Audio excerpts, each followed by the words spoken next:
Let's see if it works this time.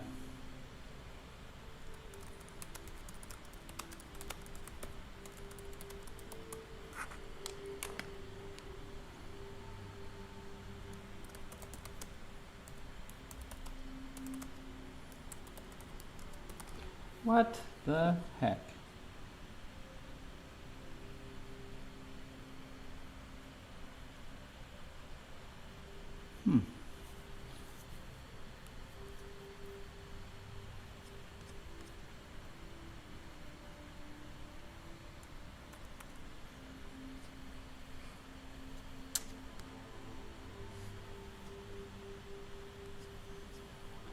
Might be SOL here.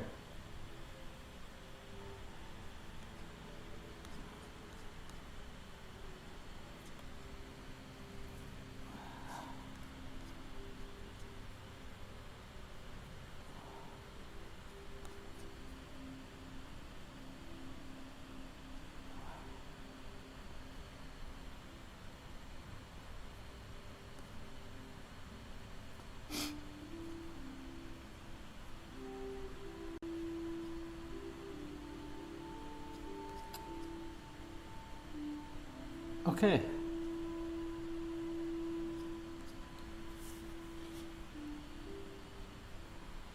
I have no idea why it's doing this.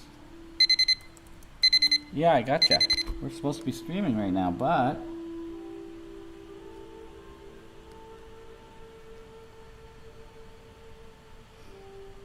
I have no idea why it's so zoomed in.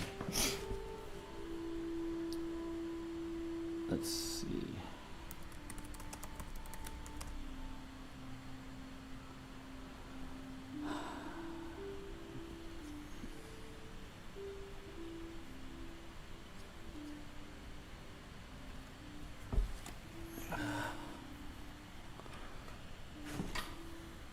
Manage.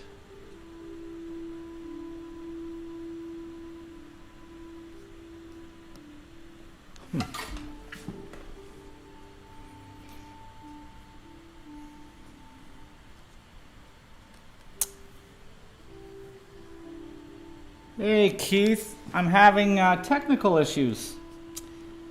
So I just want to see, it shouldn't be this zoomed in. I don't know if you're seeing a whole screen, but I'm going to go to my YouTube right now. Sorry, do this every week.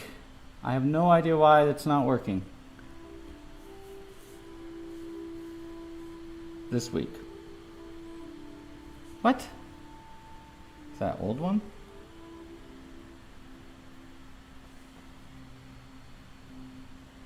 Minutes ago. No.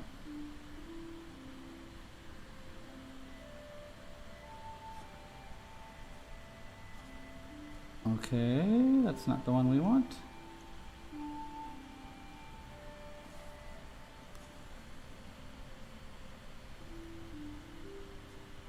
I'm just gonna have to assume you can see a full screen here.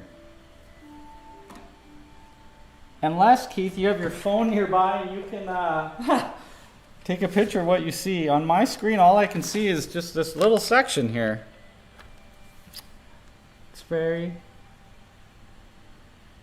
Jiggle the cord. All right.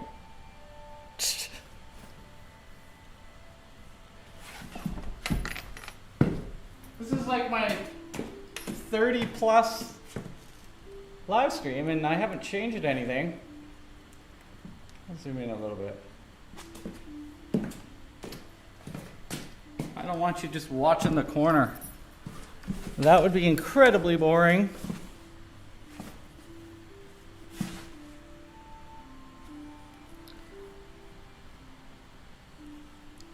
I'm just going to see if I can watch it live. Sorry, we're starting a little late.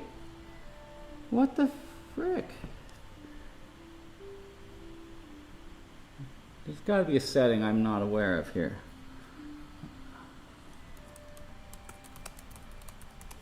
That I've accidentally hit or something on my view. Live. Well,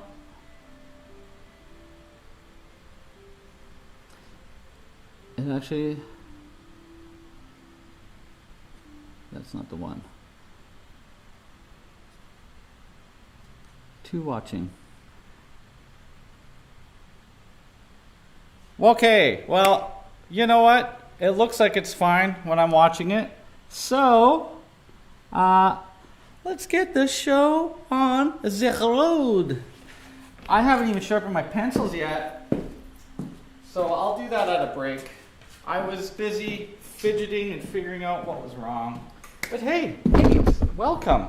Wait, it's crammed in this studio. I haven't really changed my setup. Now, I want to be clear here. This was a live painted grisaille. It wasn't really drawn first, and it's not quite the right proportions of the Patroclus piece we'll be doing today. I've put the piece as my my desktop. Let me just move that. Every week now I've just been making the image my desktop so that I can see your guys' comments, the YouTube feed. This is what you guys are seeing right now, but I'm seeing it 20 seconds before you see it. There's a good delay. The OBS software and the camera capture. And you probably hear with the mic, you probably can hear my poor computer just screaming away. Okay, so years and years ago, I was teaching a master copy course at ACAD. That's how long ago it was. Now it's AU Arts. And I did this as a class demo. First, the E Prematura in brown, and then a quick grisaille over top. Okay, so it's been sitting around the studio for a long time, and a good friend of mine, Holly, was asking me, she sent me a picture and says, oh, who's this painting by? And I'm a huge fan of Jacques-Louis David. And I thought, well, she's talking about it. I got this thing laying around. I should probably do a drawing of it. So I'm going to try to draw about the same size and scale as this on my newsprint. I also have a little copy here, which I might use for instructional purposes in drawing some of the muscles. My goal is to draw a tonal drawing that I can use as a tracing copy to refine this. Because even just looking at this, his back is too wide. The constant problem I have where the legs are too wide. And so I can spend time doing a study of the drawing rather than, a 30-minute painting demo, and put it over top and make a tracing and refine this. The whole purpose of doing the grisaille, as you can see it's quite yellow here, is I was going to do a glazing demo with it. That's not to say that this piece was done that way. I just thought it'd be a good example. But the other thing about this piece by David is the definition and the shapes in the back. I want to talk about the diamonds of the traps and some of the other muscles in the arm, show you where tendons are, stuff like that. Use this as an example. Here's why. I got asked by AU Arts to do a class yesterday, and it was about master copies, but it was only an hour long. So instead of drawing for an hour, which wouldn't give enough time to really do a master copy, those of you who are watching these live streams, I'm taking 2 to 3 hours. So I figured I would talk about how to learn and do better master copies, because really, once you're doing a master copy, you're learning that master style. So I wanted to generalize and talk about all of it. That being said, I put a tab on the website under figure that has all the books I referenced and the video from that class. So if you're interested in knowing what books I reference, how I'm learning, who the greats are for master copies, that resource is free for you on there. This is an extension on that, and I hope some of you guys watching right now are from the AU Arts Anatomy Club. I think that's what it is. Anyways, so yeah, if I get far enough in the drawing, I'll draw out the muscles and kind of talk to you guys about them, and maybe I won't tone in the back part of the drawing, which is very dark, because for tracing I just need the body to do the transfer. And this is terrible to look at, so it's going to be nice to fix it. Hopefully I get it a close enough size. Maybe we'll do a little checkpoint later. I'm going to put this off to the side. This is going to be what I'm drawing from today. You can go online, just type in Jacques-Louis David or Patroclus, and you'll find this beautiful male back pose here. So that's what we're doing. Now my pencils are going to start out really dull because I had a bunch of technical difficulties, and I don't want to waste your time talking about sharpening, so I'll do it on the first break. I just have to tilt the camera down now to my drawing donkey. I'm kind of like a little kid climbing on stuff. I wish you could see this. I've got chairs and tables. Okay, so that's going to be our setup. My tools are to the right. I'm going to mostly use Pierre Noir Conte 1710 because it's been a while and I love them. I sell them at the studio, and I'll sharpen up this box. I've got a few in holders laying around the room that I can use. Regular erasers, and what else will we be using? Kneadable eraser. I might put tracing paper over. I have an old one that's really dull, about this long, and I'll use that first. So it's good. I'm watching the YouTube channel, so I actually see what's going on now. Please subscribe, comment, do all that stuff that people do.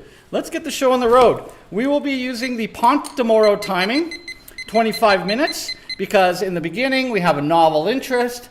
18 to 20 minutes, we're still able to focus. And then, because it's the end of the session, we kind of start to lose our focus. And that's just science telling us about human observation. So we want to strengthen our study. This paper's been here for over a year. I use it every class, and it's holding up. It's starting to yellow, and we like to treat it like that. It keeps things a little bit exciting. Oh, and I'm just using Strathmore newsprint. I'll show you guys the cover quickly. This is the newsprint I buy in large quantities for the studio. It's very, very, very smooth, and I think this is incredibly important for you to realize when you're going to the art store and you're buying your newsprint, you aren't getting smooth. For some reason, they're not listening to me. I keep telling the art stores, only buy smooth. And if you look at this pad, that's as big as the information that you need. It's like this big. But regular newsprint, if it doesn't say smooth, it won't do what I can do in my drawing that you will want to emulate. Make sure it's smooth. You can get Pro Art brand. If you can find it, that's the favorite paper. I believe Strathmore bought Pro Art a year or two ago, and so the Strathmore paper is actually the one that we want to use. Now, another thing is when you're drawing on newsprint, especially when you're doing tonal drawings, because we're using the side of the pencil, you want to keep about 20 sheets underneath. And so I'm not going to use the first one because it's all yellowed and gross, and I don't want to make a nice drawing on that. Maybe I'll just skip forward one or two. The other thing is, number one art lesson when using a surface is it vertical? Is it a portrait? Is the figure standing? Or is it reclined? And you want to create a habit in your perfect practice. And so I like to lay mine, as you can see, like a book, going this way. So rather than having it flip when I go to look at the work, so I'm actually drawing on the backs of pages. The thing I love about newsprint is just how cheap it is. These are all like class demos and stuff. So who cares about them, right? Some of these you will have seen if you've taken a class online or if you're watching the other videos on this YouTube channel. If it's newsprint, it's probably in this pad. I've gone through 2 or 3 this year, but I've been using that nice, another Strathmore brand. I don't know why I have so much Strathmore stuff right now, but that tan tone paper. It's too gritty for this type of drawing, and it's also too thick for me to use effectively.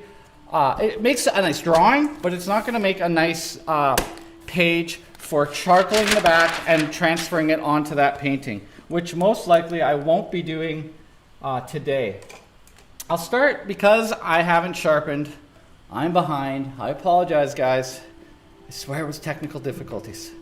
I'm just going to not make a crotch shot, but pull the camera up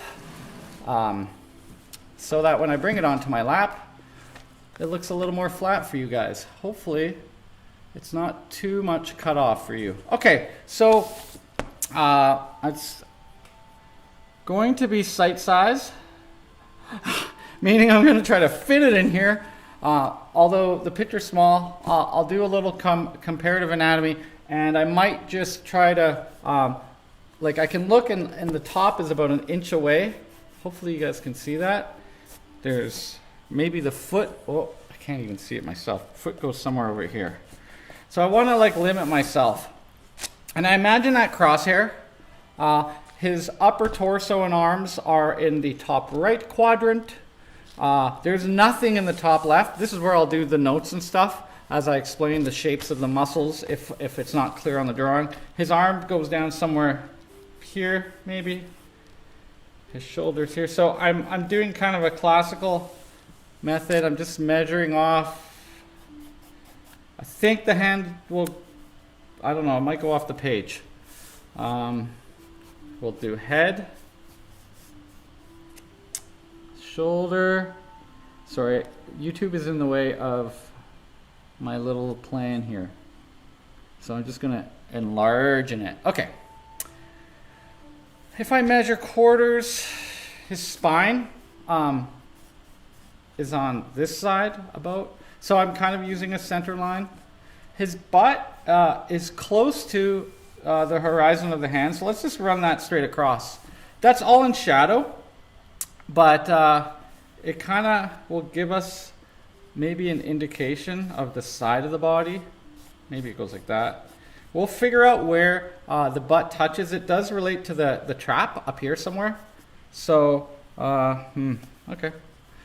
I'm gonna, if that's the head, I'm not 100% sure, but if I draw the triangle across his head to his acromion process or the deltoid, I see it like right about there, I think. And then his body turns kind of to match this angle, which is where the lower oblique lives. Hopefully I haven't put that too low. This might be too high for the elbow, but we're just gonna block this bad boy in first. Let's guesstimate the leg there. Okay, just major shapes and forms. I hope I'm drawing dark enough with this layout pencil. Layout pencil is a very dark graphite, and I don't know, I might have made his legs not long enough, but let's not worry about that just yet. We'll block this sucker in. Maybe the heel there. I'll do some comparative measurements in that because the foot should be the same length. It might go to the end of the page the way I'm drawing. But it's great because we can see how one can compare. So these are just the major shapes, and I'm using only straight lines if possible.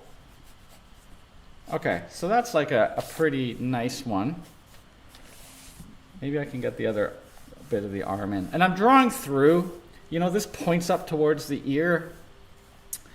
It's very, it's not a gesture drawing because I'm not using like curved lines, but they're long and swooping. I want to look for the longest lines I can. So when I measure, I see the hand about a quarter. So if this is halfway, and this is halfway. Okay, I'm pretty good. So the hand actually will be a little bit lower. And if I run my eye to the side of the hand, when I'm looking at the drawing ahead of me, the butt goes lower, which it is doing here. It's actually going to be at a little bit of an angle. So hopefully that's enough of a explainer for that. Let's go half again. Whew, his body might be too wide. It's just in dead space, that halfway point. And let's do that half again.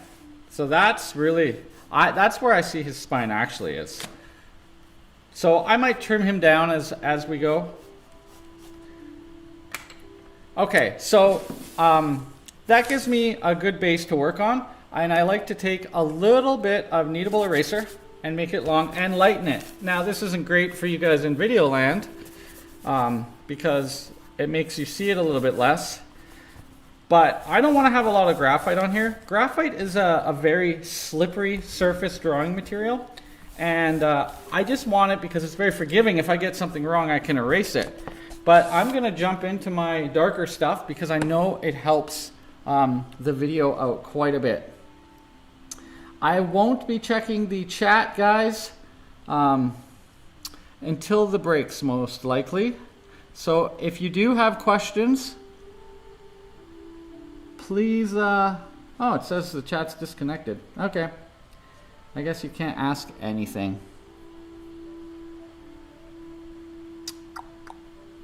Dang. All right. C'est la vie. It's Mercury retrograde, so we're having technical difficulties. Speaking of Mercury retrograde, actually, guys, because I gotta have conversation while I do the boring stuff here. That often means communication is messed up, and it often means, if you're into this stuff, that technology often doesn't work. I think it has something to do with what house it's into, but I don't know about all that stuff. I got my good friends tell me all the time.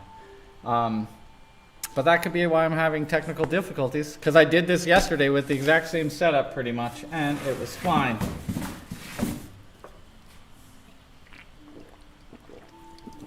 This is brought to you by delicious bubbly water. I used to be addicted to Coca-Cola, and I would need it all the time because at this time of night, I am tired. I get up between 5 and 6 a.m., which is not the norm for artists. However, I'm a day person and I get a lot done before any of you guys are probably awake. But there's a disadvantage, and that is my figure drawing nights here go pretty late. And, you know, I get fairly tired by the end of them. Now, this is very dull, but what I want to do is squint my eyes, and now rather than draw anatomy here, we're going to take a little bit of a painting approach, and I'm going to look for the darkest darks, okay? Which in this case are the hair. And you know what? Honestly, I wouldn't even transfer this bit because I would just paint it. I feel like it's like right there. And maybe the trap will come down. But let's get our darks in as shapes loosely. So this is a little bit kind of like we did with Henry Yan but last time, but with a different material. Kind of more painterly than graphical. But we are going to get graphical, and we'll draw. It'll look kind of cartoony after, probably. But I'm squinting my eyes, and that's very important. I didn't draw like a big box shape. I'm going to try to fit the muscles on after. And I might also draw them on here for you guys and explain where they are and what shapes they are, so that this can also be a little more instructive for those of you who aren't here just to follow along and watch a guy draw. I'm always trying new stuff on this channel. It also keeps it interesting for me. So when I squint my eyes, I do see an angle. I don't know where it lives, and I'm not so worried about getting it right. I'm just going to take a quick measure though, just to see. So when I measure, this part by his ear, where it meets the shoulder, is about a quarter of the way. So I only ever take half measurements, half, and then half again. So it's a little bit lower. It's right there. So, and that's just sighting it. But I need that because, you know, his face is going to be somewhere in there. The other thing about this newsprint, look at that. You can put dark down with the Ferrari of all drawing materials, the Pierre Noir Conte. It's a $4 pencil, mind you, whereas this is like probably 30 cents. And it looks great on camera. And look, you can erase it. Prismacolor, which gives you that dark, and a lot of illustrators use after they've done their pencil drawing, and it will stick on the graphite because it has that wax in it. It doesn't erase as well, but it is nice and dark. Okay.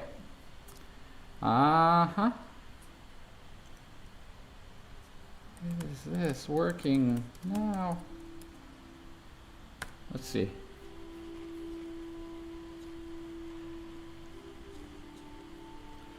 Just gonna reload this page. I hope you guys can do chat.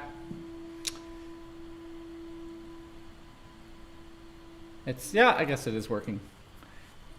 I love seeing the chat, but I also get very distracted by it sometimes because I'm late looking up. I'm not spending a lot of time. Guard your privacy. Chat disconnected. I don't understand why that is.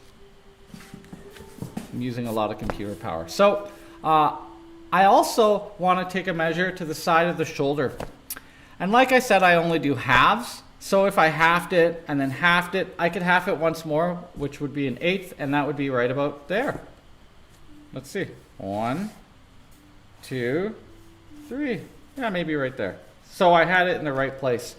After years of doing this, I'm actually so surprised how accurate sometimes that I just am. And you feel it a little bit. So I'm going to draw where I think the deltoid's turning, and where I think, and I can erase this later, there's my tricep. The back of the tricep, there is a tendon from the elbow, the olecranon, up, and it's like a house shape, like a slanted house. And so that's what you see me drawing right here, and that's what you see in the shadow pattern. I am going to take a measure of the elbow because I believe it's lower than halfway. So if that's halfway, look at, kind of nailed it. It's at an angle.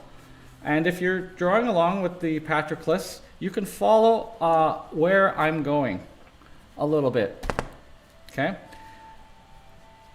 The arm will stick out more, the forearm. Now it's curving. I'm not going to bother with that. I'm going to squint my eyes and just draw it as straight lines. So it comes mostly vertical, and then, it's 88 degrees that way. Okay? So I'm drawing the separation of light and dark, and I will refine it later, simplify it. Wherever the head ends, I'm drawing this this muscle, which is the bulge here, is the teres major and teres minor, and then it kind of goes across, right? That's on the scapula, and then the deltoid attaches here and goes across to the trap here, which it's called the trap because it's trapezoidal, but we're going to draw it as a diamond later. So just getting a shadow pattern. So rather than draw where's the head, where's the chest, where's the hips, we're taking a little bit different approach. More, and you could draw this with each different approach, but I talked yesterday about what approaches one should use. This is just a guess right here. I think that's where the cast shadow is. I don't know. We'll see what happens. For you, wherever you are, feel it out. If I take this point and just go horizontal, I like to use horizontal and verticals and sometimes triangulations, but that's essentially where the shadow along the spine ends. And mine might be more curved, but I'm simplifying the shapes. And we'll see what kind of map we get that we can refine onto. So this is the other side, and this large bulge down the back. So that latissimus dorsi is wrapping around the figure. But there's these tubes that go up the back. And you see them when people bend forward all the time. And they start really small from the back of the pelvis. And they're a muscle called the Erector Spinae. Erector Spinae means to erect the spine. So they're the muscles that pull you up. And so they're reading as these large, roundish cylinders up the back right now. So we'll put that in dark. I don't know what the shape will be here of the body. I kind of have an angle. He's more bulged out on this side because of the rib cage. And then it will tighten up and go more straight. I'm holding my pencil up as I look in front of me. And I see that it's pointing up to the trap at this angle. And so I'm just going to take that angle and draw it. And just hold it in front of me like that, bring it down. And that kind of gives me where I'm supposed to be. And I look like I'm in a good place. And I know that the hand is down here somewhere. So this is all in the dark, but I see the hip. Now, Down here will be the aces and pieces, and maybe like a little triangle here. So I'm seeing the angle of the hips pointing across. It might be a little bit more straight. And so I need to find that, because that's where, this is all going to be dark, but the lines are pointing, and this is where the second part of the glute, the butt crack, I wonder if YouTube is going to take this off now. I'm having a hard time, guys, being a figure artist with all these restrictions and robots. Okay, another thing. My center line on this page, so I'll pull to the middle. The butt crosses it, like just barely. So when I'm looking at it, I'm measuring like this, or with my pencil ahead of me. I just do it in my mind sometimes and then move it across, or you can drop guidelines on what you're copying, or you can fold. You can fold it and then have the creases. And that's a really cheap way of working, because when you print off something off of your home printer, it's probably what, 10 cents to print, and you can fold it, and it should already be tonal. It won't be as dark as a photo on thick paper, or as expensive, so you can fold it up and print new ones if you want. So I'm just gonna darken all of that in. The where the hip is, the bony matter, which is a landmark, it will shoot back, because the butt is all flesh, so we'll get more of a round curving line in this case. Depends how the model is sitting or standing, of course. Hey. Yes, he says yes. That means things are working. This YouTube window, maybe we'll look at it later or on a break, is not the same as watching this live stream on the other window. So it says on mine, no comments are available. So I'm not going to worry. I'm just going to do my drawing and my talking for you guys. A few of these videos have gotten upwards of 300 views, and I just really hope people are getting value out of this. I would still do it if you weren't watching. If Keith wasn't watching, I'd be very sad though, because I always like seeing what he posts. If you guys don't follow Keith Springall yet, you should. And you know what? He's selling his art, and I buy it, and it's such a good deal right now, because when he's famous, you're gonna wish you were smart. Now, this isn't like GameStop stock or AMC or something. I'm telling you, it's gonna be worth something, and it would be a good investment, especially if you love beautiful figures, lots of cool colored lights.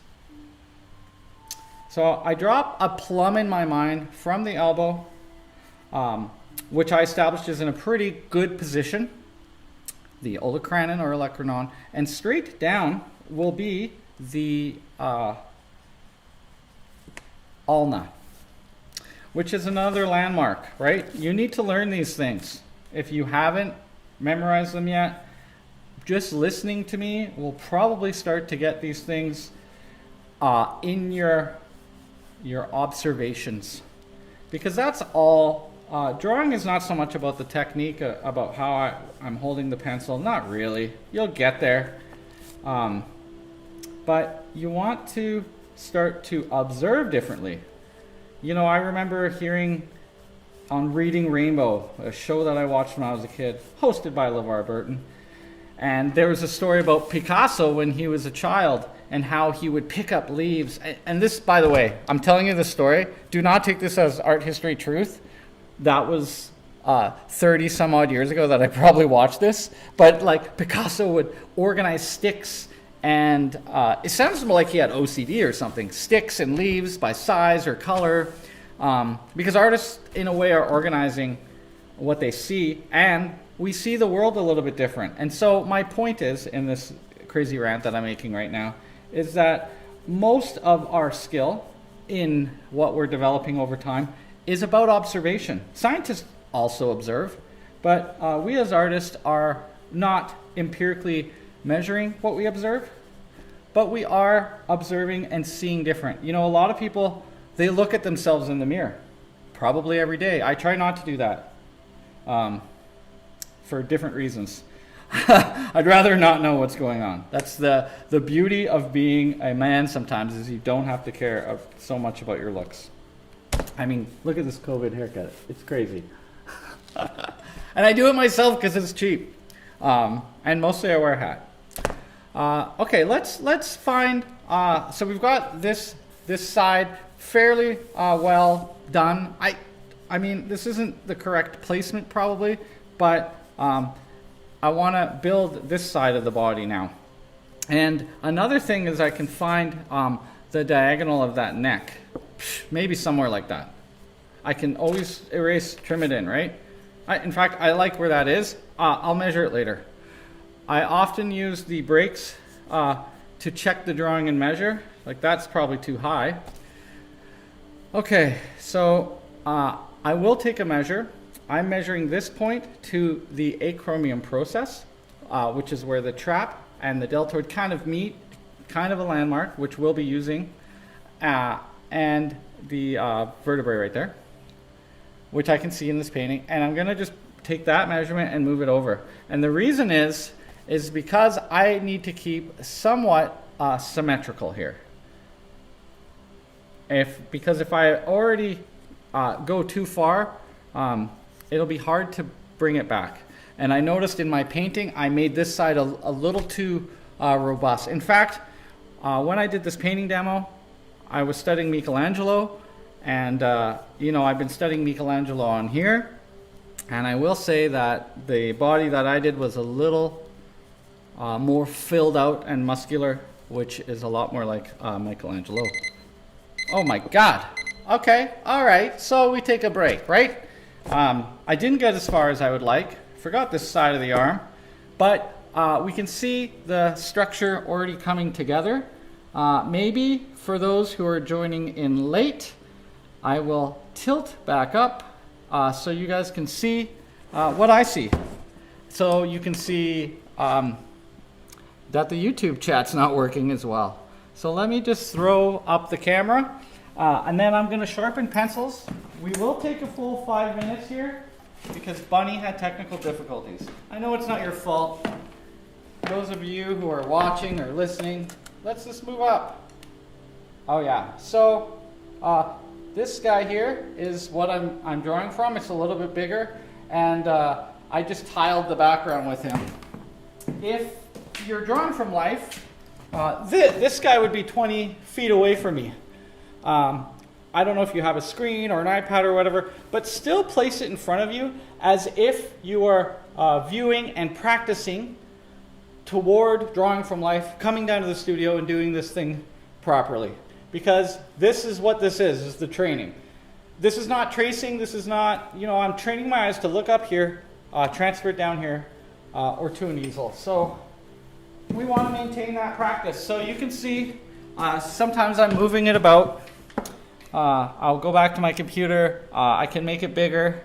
I've been shrinking it when I go to the YouTube chat. This is what the window looks like, so I didn't think you guys could see what I was drawing because all I have is just the corner.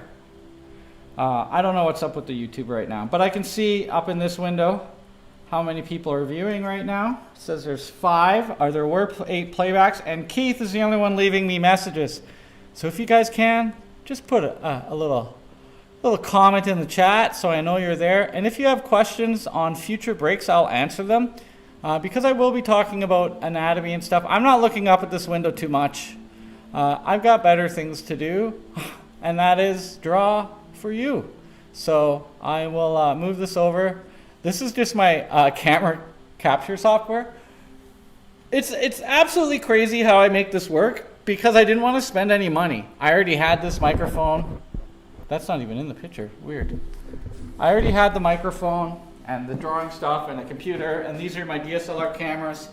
Today I got asked by 2 artists how to do this setup like this, and I'm helping a few other people. So if you're interested in setting up a live stream yourself, please feel free to ask me how. I did work in the motion picture industry for 8 years, mostly not-for-profit art kind of stuff, but I do know quite a bit about how to get this to work, and I'm a very cheap Portuguese man, so I'll help you do it on the cheap. It would be cool if we all did these live streams, and then this is $1 million idea. I'm just going to give it away for free tonight.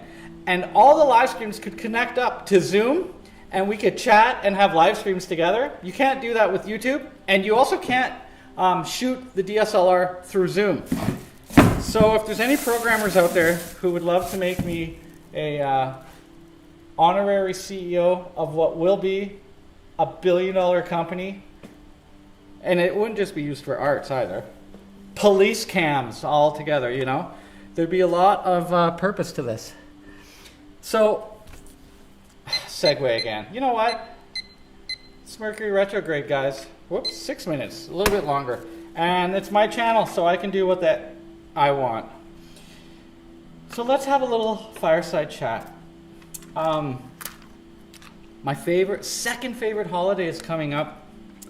I absolutely love Valentine's, and everyone's such a complainer that I know. They're like, oh, I hate Valentine's, I'm not going out with anyone. That's not what it's about. You know what? They made a day to celebrate drinking and, hi Jeff, drinking and all things Irish. You know, you have a day to celebrate your birth. That's not my favorite holiday. People love Christmas. I think it's a little too long. Saturnalia is also nice. Or whatever your religious denomination is, sure. But none of those are my favorite holiday. Those who know me should easily guess what my favorite holiday is. I wish it was happening twice a year. We used to throw a real good shindig for this said holiday. Okay, so this is my segue. Because I like to think about things that don't have to do with the drawing when I'm not drawing.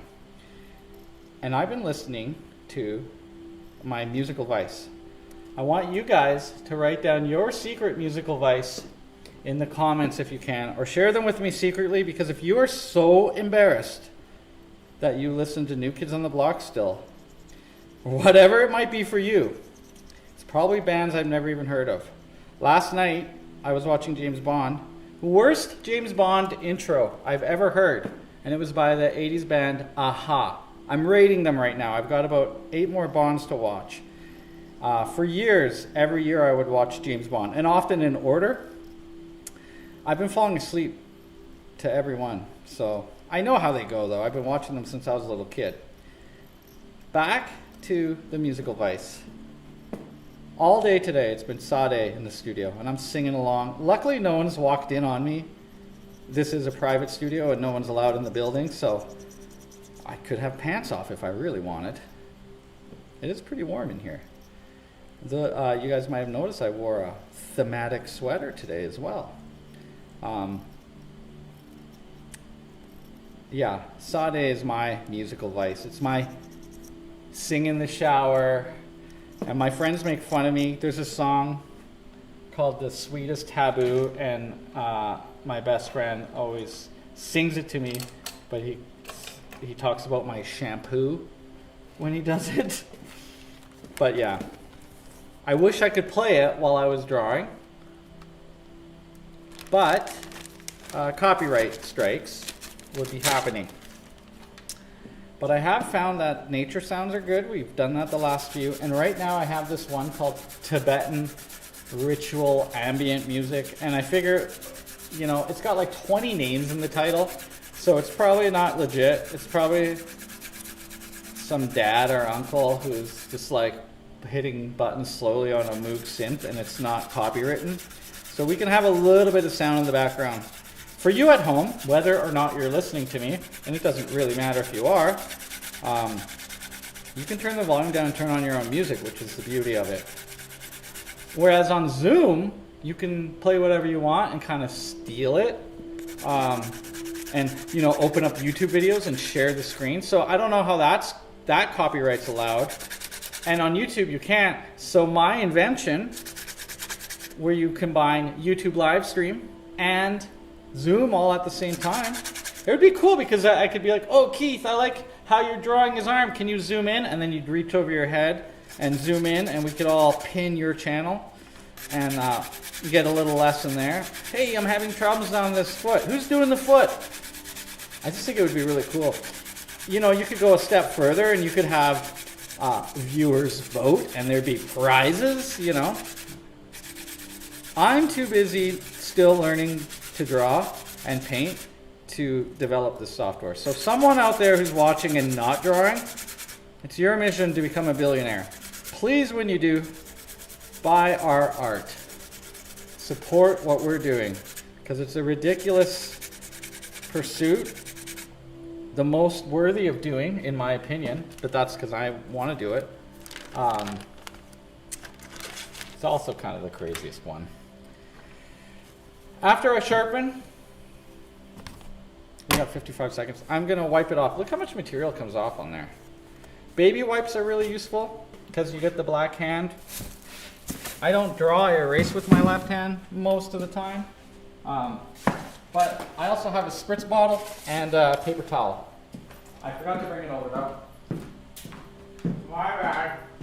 Where'd it go, Spritzy? It's from... you can use this for planters. I use it to liquefy paint as well. You pump it up. So you could put a little soap, or you could put alcohol in it. In this case, it's just water. I use it also on this big mural I'm doing, just to spray. And you can put paint in it as long as it's thin enough. You can get these at Princess Auto really cheap. And I've never had one run out or like bust down. Whereas those dollar store spritzers, which are based off your finger pressure rather than pumping up the vessel under pressure, these never seem to break. Oh my God, guys. I had this pencil behind my ear, which is not a good move. And it just fell. Luckily, I had this trash can below me, so it didn't break my beautiful sharpen. Or you'd have to listen to me rant about my least favorite music, but secretly my favorite. So, no one's listening because they haven't put in the comments their musical vice. What are you listening to right now? I find that the mood really helps carry things along. Music, the soundtrack of our lives. The other day I had my friend Kurt in the studio working way over there. Just needed to get out of her own studio. And I call her Kurt. Her name is Kirsten, whatever, I call her Kurt. And her parents are cool, and they wanted to name her Kurt if she was a boy, like Kurt Cobain. They're about the same age as me, so they were there too. And so we decided to listen to Nirvana. I haven't listened to Nirvana since Kurt Cobain died because it's so painful for me. I was a teenager, full of angst, and it's also pretty dark music. We were all pissed off little grunge nerds. And so for me, it's not easy listening. So I thought I'd go back to it, see what that's like for me.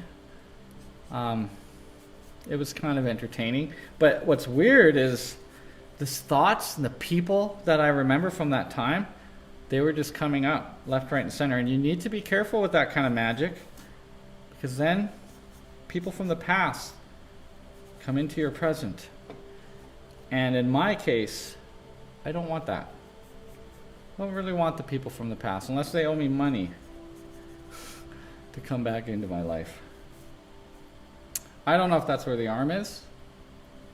We'll break these parts up later, and I'll draw them out really clear, I think. So it won't look like the tonal drawing at first. And I know I gotta get moving because time is a ticking. The forearm is really complicated. I think there's 28 muscles in it. I actually haven't studied it enough to know it. I'm still doing turkey leg tubes. That's my way around it. I do know the names of some of these. So, well, but there's a lot more underneath digitorum and brevis, long, short, you know, and what they do. So we'll go through some of them when we get to it. You know, I feel like the big things you got to work on here are the back. And then what's the next biggest thing? The leg. And then, you know, move down. And that goes for the same for what you should be learning. And that's why when people are first in art school, they're just drawing torsos and they tend not to draw hands or feet.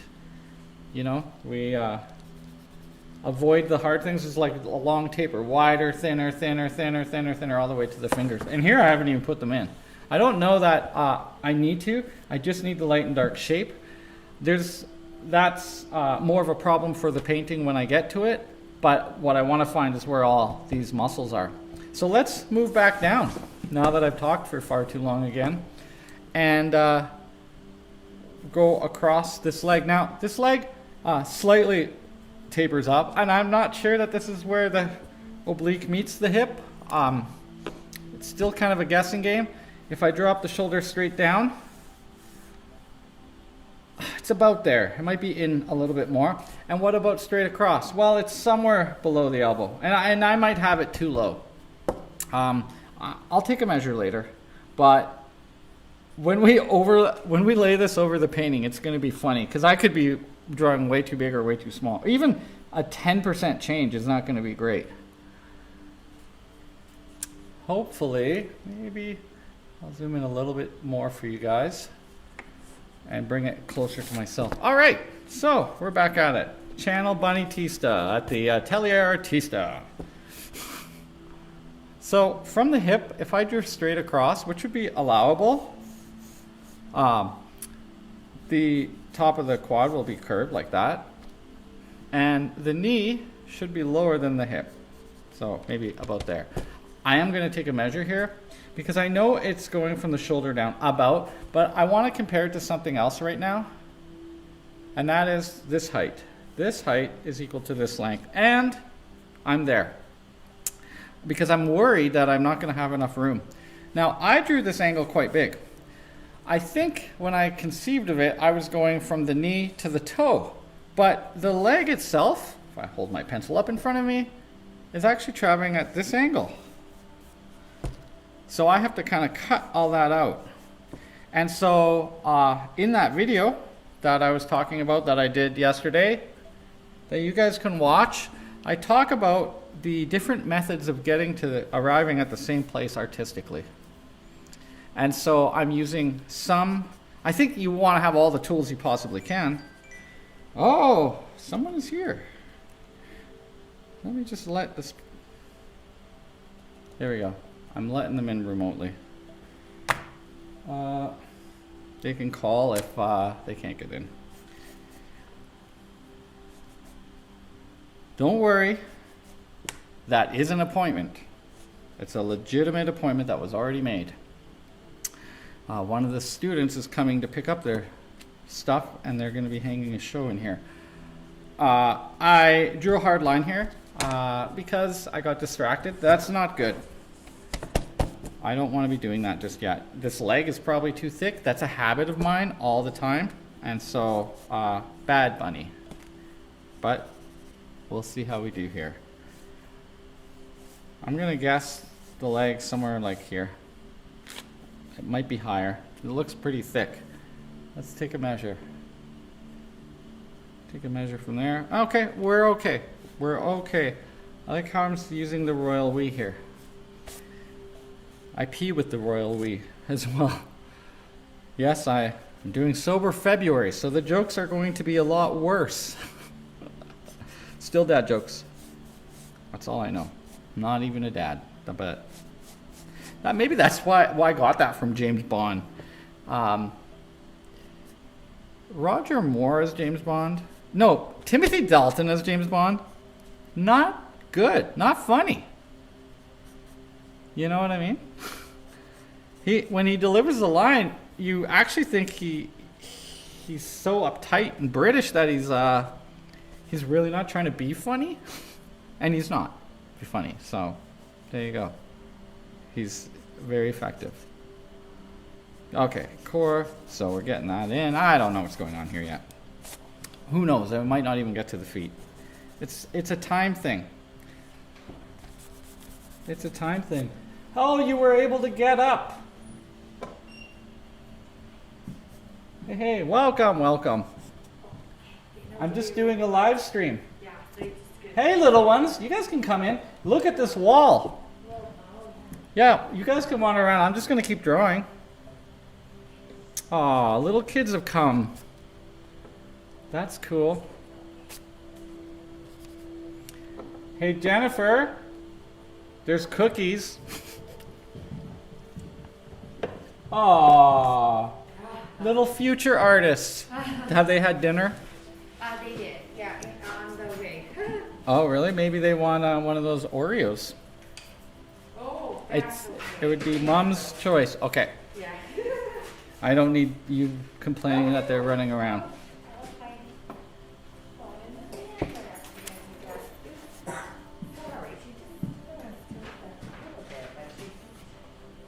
Okay, so the I'm kind of illustrating the shoulder girdle here.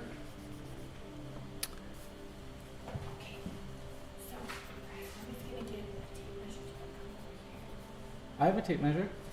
Oh, in the drawer. Yeah, and then the screwdriver stuff is in the one called screwing, but I have power drills and you can put the tips in it. It'll make everything go faster. The power drills are over there by the Makita with the batteries. Help yourself. I'm drawing for 16 more minutes, so you I can't help you. And then I'll take a break. So this might be a little bit straighter across the top too. We'll see.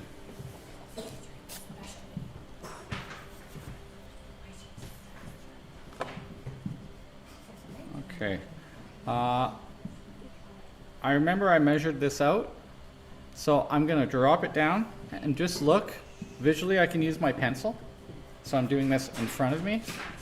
And just see that the oblique is lining up there. So I'm using like, it's not a grid, but it's like a triangulation, and I only use the landmarks. And sometimes folds with soft fleshy material. Okay, so I'm chickening out on this foot down here right now because I'm worried that something's going to be out here. And I don't want to have to come back in and draw this. So let's go down and through it a little bit more, and maybe just for a guess, I'll draw where I think the fabric is. This negative space looks too small, but I established that elbow, so I'm just going to take a measure from the elbow to the ulna and see where else that distance goes. And it should be from the elbow to here. So let's look. Oh boy, way off, way off. So I'm going to drop the elbow. It looks too short up here for me. Maybe drop it a little bit lower.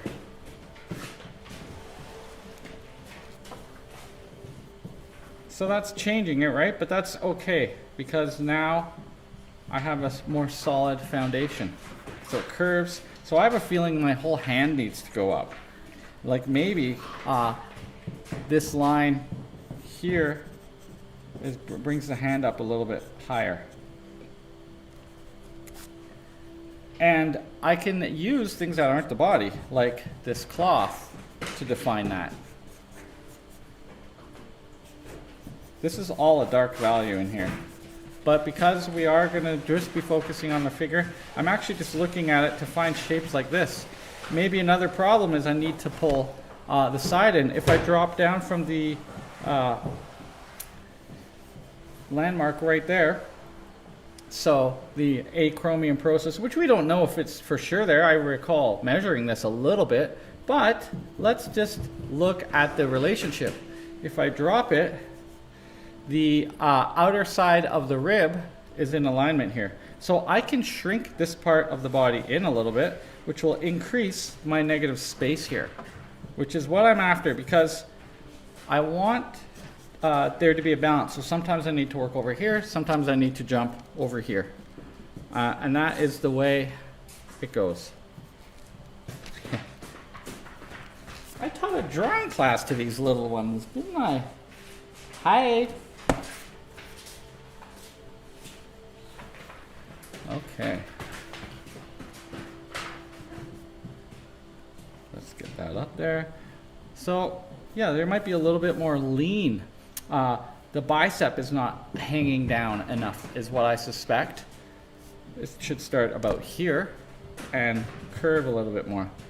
So I'm looking at the negative space though, not, look, like for me that's almost a whole centimeter that I had wrong. But just refining, going around, looking at it, figuring out where I can improve things, and then we'll highlight these more afterwards.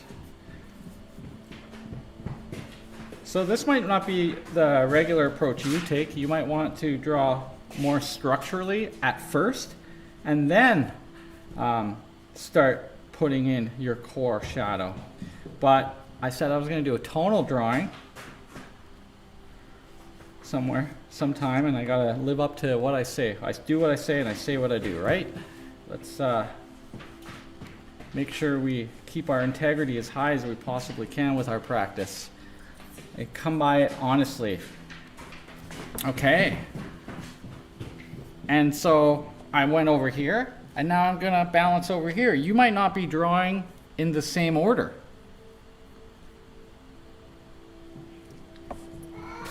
But I got afraid. And so I went over to where I was a little more confident and refined a little bit more, which allows me to bring up this area.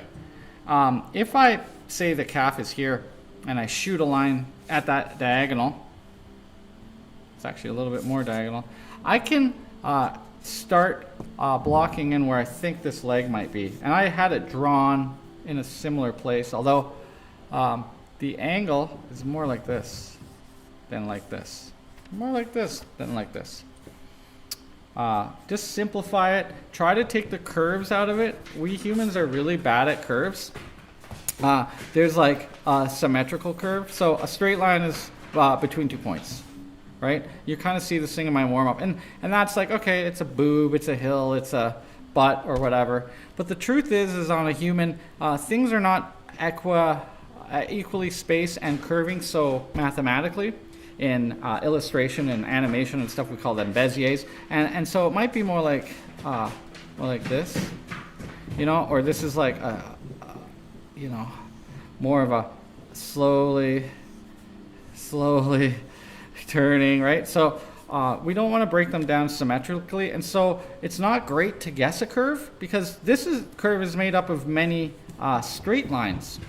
You can use many straight lines to make your curves, and then you know, you just bounce over top of the line a little bit. But we are terrible at guessing curves. They're more fun to draw because our body is made up of arcs and curves, but they don't help us be more accurate because we can misjudge that, and then I've got this thing that I'm balancing off that's incorrect. Hello, I'm drawing this guy. He's up there too. Well, this has brought some excitement to the studio, having little kids behind me. Maybe we'll do that again in the future. Well, they're out in the hallway now, but you can hear their little booties. If you have art here or need paper or pencils, please feel free to email me and come down. I believe the building might open up in 2 weeks. There's no one ever here, and I have a very big space, so the odd person has been coming in now and again. And yet when I go to Safeway, it's a madhouse and everyone's touching all the products. Nobody touches my pencils. Nobody. Okay, so I've got 8 minutes, so I should be a good boy and tackle that foot. Oh, we have comments. Let me just zoom in here. I like that. Oh, Greg, hey, thanks, buddy. We're going ice fishing tomorrow, Greg and I. I'm learning after a year of this lockdown to not work so hard and to take a little time. I'm usually here 15 hours a day, and went ice fishing for the first time with my neighbor and his kid and some friends, and it was freaking cold, and we didn't catch anything, and it was truly awesome. That's the kind of things I need to do. Okay. Oh, I see what's going on here. My video stalled and the screen is stuck. Not sure if that's just mine. Still listening. Sorry, man. Okay. Let me see what I can do about that. I'm glad you're telling me this. Maybe if I just plug this camera back in and restart. This is the nightmare of technical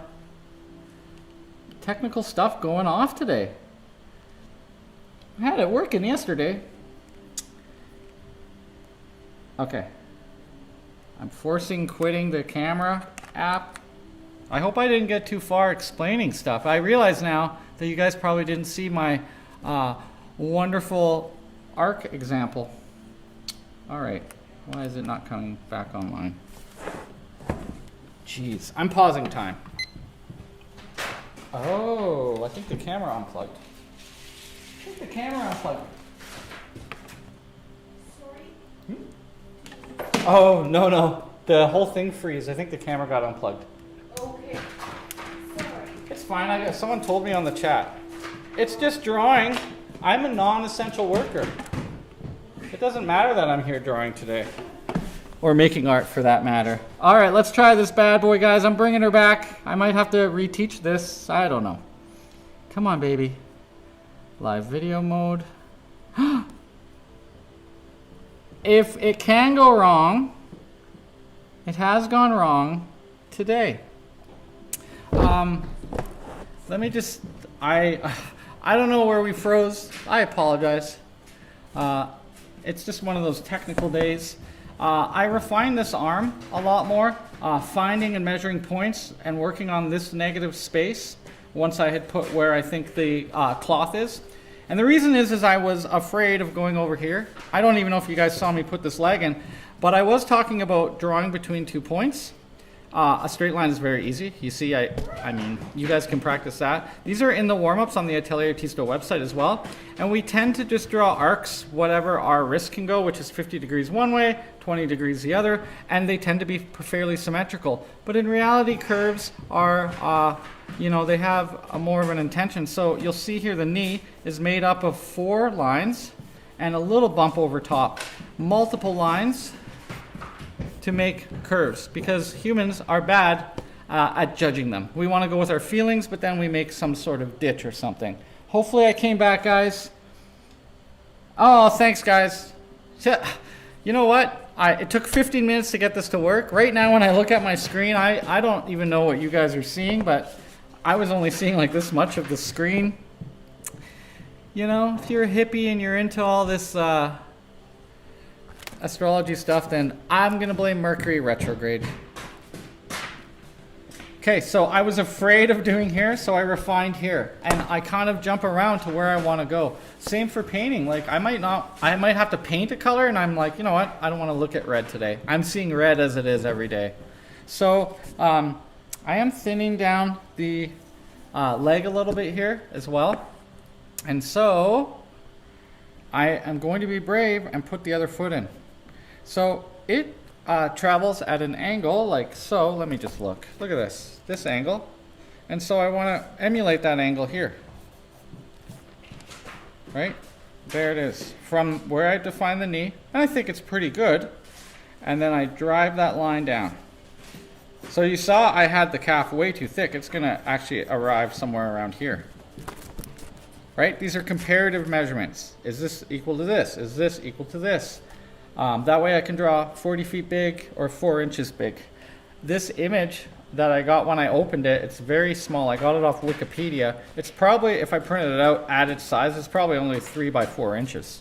You don't need the super high resolution stuff because you don't want to be zooming in. You want to use your knowledge to fill in this stuff, not relying on super zoom in.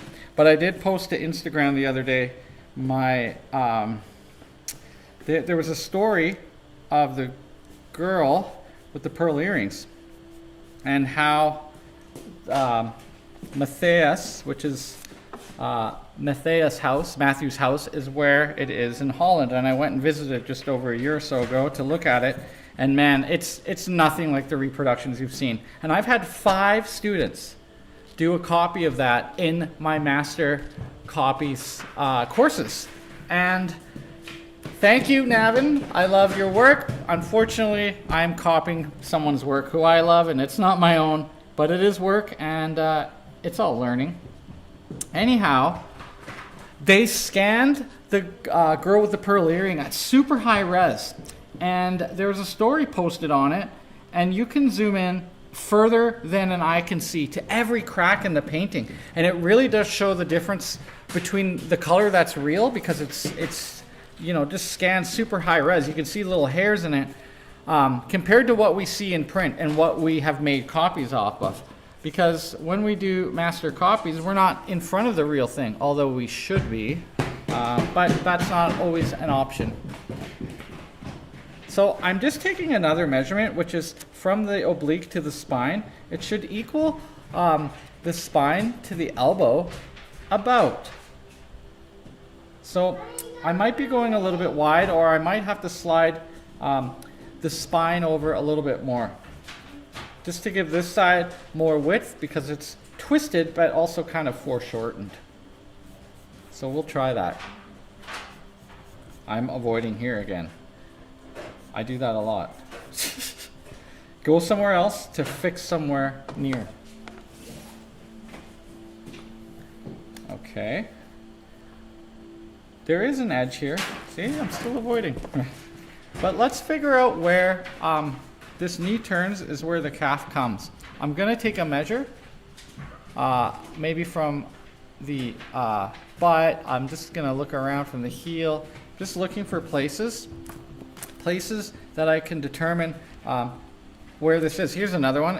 If I agree that those are both good places, I can go halfway. I like the halves. So if I go from here to here, halfway, there I am. Okay, good enough, right? It's still a little bit blocky, but let's look at its height. So if I take that measurement I just took and swing it down, that gives me my height. So the heel's gonna come somewhere down here. And I don't know, the drawer friends that are on here right now, I still feel like that's a little off, but you guys might not use these techniques. I'm not sure how anyone else draws, because I'm not them. I think I need to bring it up. I'm gonna use another method, which is the triangulation from the butt.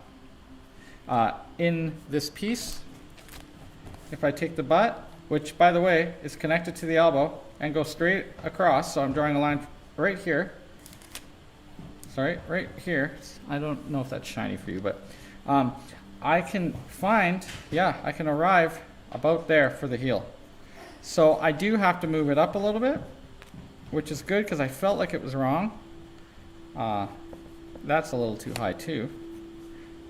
But we're getting there, right? This is like construction in a puzzle game, but still using many straight lines. I'm gonna say that's where the turn is. I don't know if it is. It's in the dark too, so when things are in the dark, don't worry about them. We'll quote Bob Ross. You can only see, oh my god, I can't even quote him right now. You need the dark in order to show the light, just like in life. My mom bought me this Bob Ross keychain thing, and it's Bob Ross quotes. It's finally died. I've used it so much, but that is quote number 3 on it, and I would use it in class all the time. If someone wasn't doing that, I would just take the Bob Ross and I'd put it by their ear and I'd just turn that quote on. You gotta have a little comedy. Some people, I'm the person who takes everything so serious, but it's nice to have good old Bob. Okay, I've really drawn a foot now. I really spent time on that shape, so it's more refined than here even. I was afraid of that area, and now not at all. So the next thing will be to refine this foot. I will take 5 minutes. I'm gonna sharpen another pencil in the chance that in the next session I drop and break. And then in the next one we'll be about halfway. So at that point, I should have the drawing for the most part. Maybe we'll put tracing paper over it, and we'll start discussing the muscles and stuff. And I also brought some of my teaching aids down, the Asaro and this other one, so that we could talk about landmarks and shapes and simplification as we go. You know, I get really nervous doing these things, and now I'm jumping in front of the camera before we start. But my secret is, because I don't actually like being and going up in front of people, but my secret is I go and I wash dishes, or I meditate, or I pee, or I do something really calm that I'm by myself. And sharpening is one of those things that helps calm me down before the show must go on.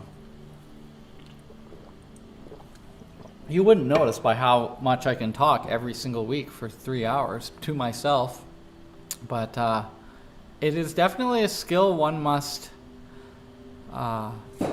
work on or create, because I don't know, I don't come by it naturally at all.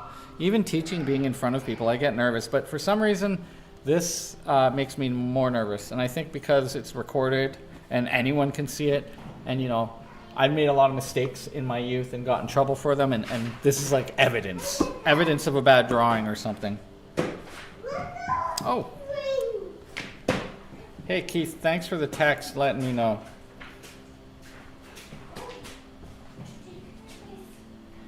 I need helpers and friends like you. You're saving the day. It doesn't say your phone number, so I think I can actually show it. Thank you. Awesome. I found these today. I don't know where I got them, but I collect red stickers because I have a red painting station, and I like the stickers to kind of blend into the red. All my power tools are red, and my cookware and some of my planting stuff, it's all red, and there's red in this piece today. So if you do have cool stickers that are red, feel free to give them to me, because I'll stick them all over things. I don't know how that came about. It's like having the nickname Bunny. You acquire a lot of bunny things. 3 minutes. What is going on over here? Oh, you're using a chalk line. Where? I don't know. Oh, why do you have a chalk line out? Oh, these guys are playing with it. Oh, this thing. That's a chalk line. Sorry, I think I'm in a state.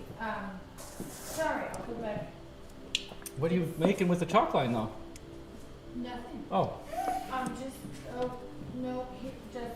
Oh, he found it. Well, I gave it to him, and then I decided that was a bad idea. Yeah, there's lots of chalk in it that can come out. Just be cautious.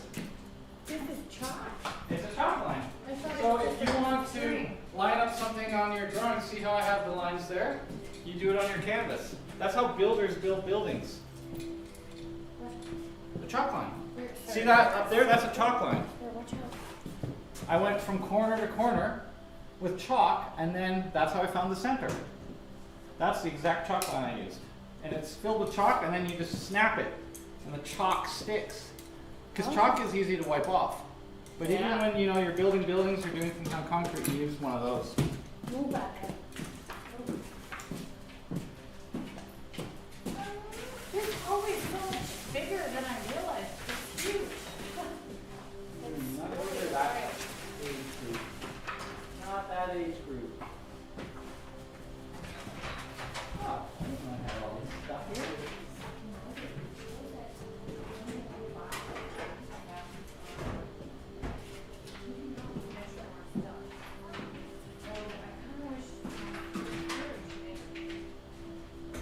Yeah, I don't have really anything for that younger kid to play with. Okay.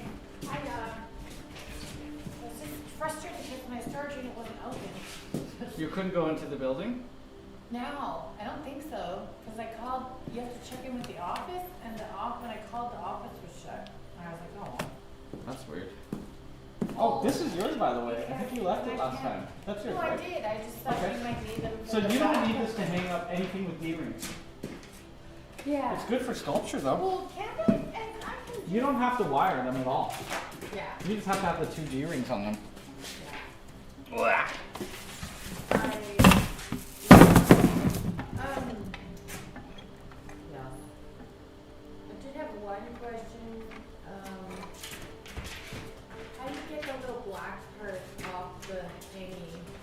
Oh, the top just lifts up. The lift off. Are you hanging stuff right now? There's no wire though. I have to.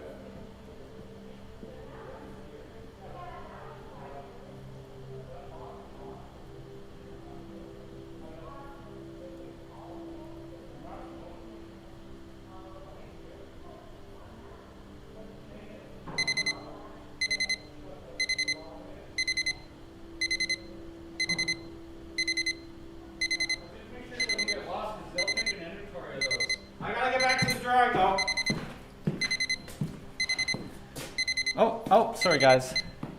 Got a little distracted there. I didn't expect high maintenance visitors. But I think there's a 1-year-old and a 3-year-old. And they took out the chalk line and chaos guys. Behind me and outside. Okay. This will be the last bit of drawing, and I'll probably start doing the muscles. It's a time thing, you know. Take out some of the structures here as well. And I'll just finish off this area of the foot. So maybe for the sake of this, now that the video, I think what happened, guys, is the kids pulled the camera cable out when I wasn't looking, and that's why it froze. So in the future, there will be no children on this broadcast. Okay. But what can you do? You can't get mad at the little buggers. Focus ring. Focus ring. Why aren't you working for me? Is that okay? Can't move that much. Okay. So I want to ensure that the feet are the same size and shape. And I want the feet to relate to somewhere else on the body. So let me take a little bit of measurement from where I'm seated, stationary. The visual measurement that I see is this for the foot. So it's not site size, it's not related. I'm not drawing it the same as my site measure. It's comparative, right? So it's 1 3/4. But each foot, if I measure it, ooh, they're actually not the same. This foot is bigger than this foot. Okay, well, I guess it's closer, but also the other foot's more turned to the side. Maybe there's a flaw in my seeing. And the feet are equal of the ulna. That elbow's probably gonna have to drop down. Again. Let's try from the acromion process to the elbow. Gonna have to draw that elbow down. Okay. Part of my puzzle is wrong. And if I take it as a measurement and don't fix it, I might be able to fool someone, but not myself. And so, I'm gonna take a measure from the acromion process to the next bone, which is the epicondyle right here, or the olecranon. Just taking a measure and checking. And this should be equidistant. So I'm just going to check with my hand, fairly close. I'm going to drop it a little bit lower. Now, the other thing, when I was looking at it and I hold my pencil in front, I was saying it was halfway. However, I have discovered the problem. It's not halfway. It's lower. That's halfway. It's lower. Okay. We found where the puzzle was. At first, my simplification, maybe a little bit too simplistic. So now I've got a much longer arm, and it's equal to where I put this bone to this bone to this landmark. Okay, great. Now I'm going to take that measurement. I'm going to check it against the foot. And it's no good. It's too long. So I can take it, check the foot. Well, I know that it's not half that distance. I can take the foot, and I realize that my foot is not long enough. So I'm drawing a vertical in my mind's eye from the heel up to the knee. So the back of the heel needs to be around here, I think. So that should help a little bit. Uh-oh, what's going on out there? It's times like these that I'm glad I'm not a parent. Okay, so now I have a foot measure that I can work with. In fact, the original measure is probably the exact length of the other foot. So I'm just going to take that measure and go a little bit shorter because this foot appears a little bit smaller. And like, you know, we're splitting hairs at this point, which, whoa, sorry guys. Why is it so blurry?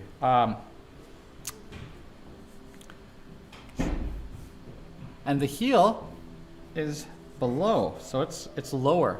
There's like a dark triangle here.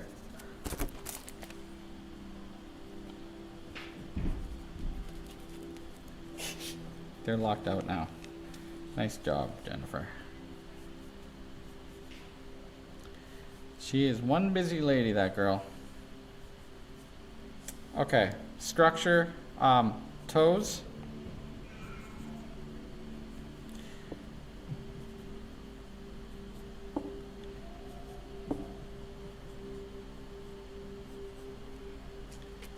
I'm squinting my eyes and I'm going to make the shadow shape.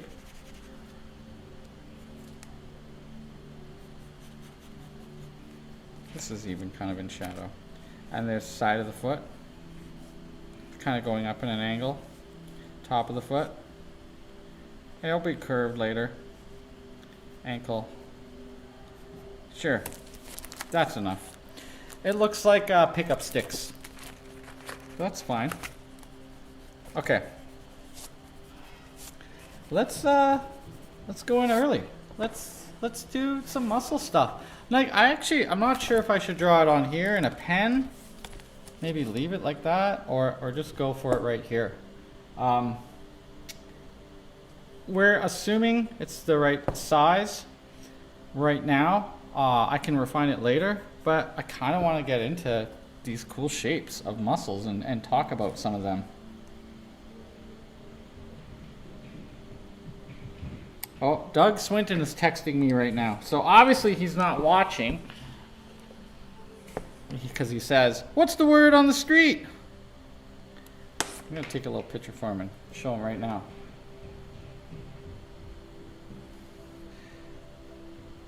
Maybe he'll tune in. What the hell?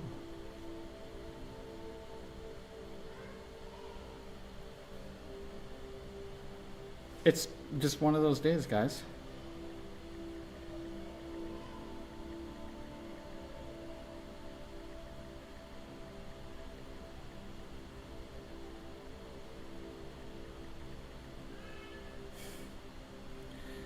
Oh my God, I'm like a teenage girl.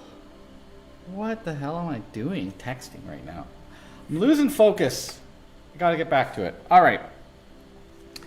And the reason I'm checking is because the TV froze, or the kids pulled the cable out and froze my channel, and I want to make sure you guys are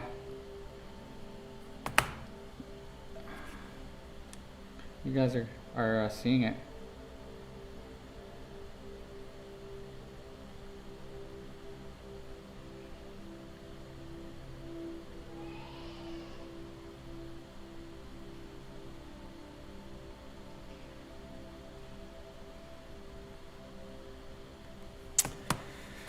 All right. I don't know. What should I do? I mean, this is refined enough. I kind of want to compare it to my painting. Quick. Bear with me, guys. This is an SHIT show tonight. Ow! But fun. I started doing yoga again. And tomorrow I'm supposed to go ice fishing. And I just got told that we have to leave before my yoga class is done. And quite frankly, paid money. And I'm going to do the yoga. And I'll skip the fun now, if that's how this is going to be. All right. So Is this really the right way to be doing this? I don't know. I'll clip it. I don't care. It's just a painting, right? Whoa! Okay, so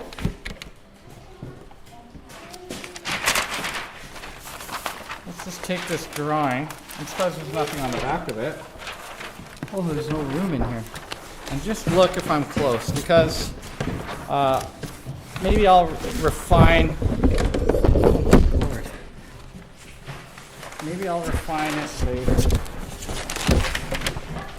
So let's. Yeah. You know what? I don't know why I'm keeping it in the pad if I'm gonna use it later. Rip it off the pad. There we go. The pad is just really there to keep it contained. Okay, line up the head, line up the hand. Let's see about the feet. Okay, so my feet don't relate. I was right about that shoulder coming in. This shoulder looks great. I'm lining it up off of this arm. And I mean, the paper kind of lines up to the canvas. Not quite. And I'll probably go, yeah, the shoulder came in a lot. I'll probably go more with this drawing, to be honest, because these feet are getting a little too close to the side anyways. Let me check the foot measurement here. Yeah. So in my live painting demo, this foot, well, they're about the same size. So I think it's okay that I'm coming into here. I should check the legs too. Let's just see how close we are to where the leg placement is. Fairly close. I do have a tendency of making the legs too big, and I did that here. And look at these big curves, right? This wasn't really drawn first, it was just blocked in. So we're gonna go more with the drawing because this is gonna get charcoaled off the back and traced over top anyhow. And this does look, it looks small, but it looks better. I might just take a measure off the head and compare it to the foot as well, just to be sure.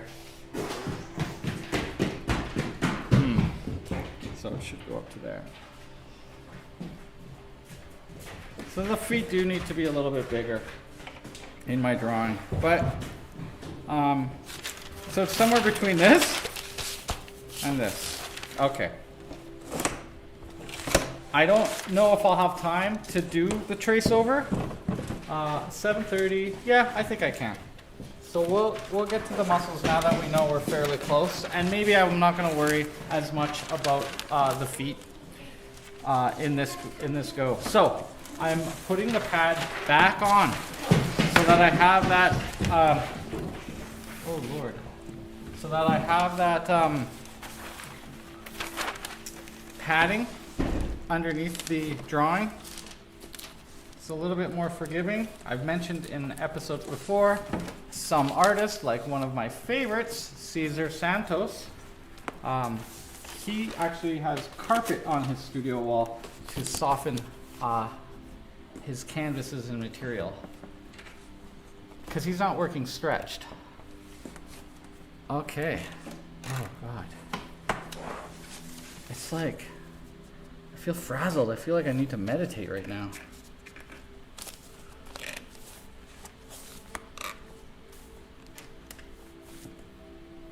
How many of you out there are parents? My God. She's got like 5 of them too. No, 4. 4 kids. Couldn't handle it. Oh, okay guys. Do I make the foot bigger now? I'm just gonna take one more measure. I gotta find somewhere. So this distance, which I don't have, is equal to the foot. I'm just gonna make the foot longer. I gotta go with intuition and not even worry about measurement here. And they're not the same size, but I'm gonna make them the same size. That becomes like 6 of one, half dozen of the other kind of idea, right? So we'll just go run this toe across. It might have to be a little bit wider. If I'm increasing its length, it makes it look too skinny. The foot, by the way, is 1/3 wide as it is long. So you can use that measurement. So 1, 2, 3. Take that measurement, put it across. 1/3 wide as it is long. And it's supposed to be the length and width of the head, which I actually still need to put in here. I believe it's a lot lower. There would be his brow. If I go from his brow to the back of his head, that should equal the intersection point here to the top, which I have. And I mean, it's just hair, right? Hair can be bigger. That's why we're not so worried about that. But, you know, put it in. Between the trap, so like let's say that it's twisted, this is our center line, and we've established that the the cervical vertebrae is here. So let's just draw some of the shapes. So down the back, which we kind of have down the center line, the trap is a trapezoid shape, but there's a diamond shape here, and it goes all the way up to this sagittal crest, which is that little point in the back of your head. Now I have to imagine where this is, but you can see in the actual piece, it's a shadow depression, and that's a mound of flesh on top, and underneath and around is the connective tissue before it turns into muscle fiber. So you can work that out as much as you want, and this is not gonna get bigger. So that's not a muscle. It goes up, so that might be a little low. It should be a little bit higher than the shoulder girdle. But I'm gonna draw these pretty angular for now. These forms are rounded, but in learning we want to understand them more. So I'm gonna do it kind of like they're transformers or something. Okay, so the trap, by the way, is actually kind of, oh my God. Someone else, maybe she got locked out.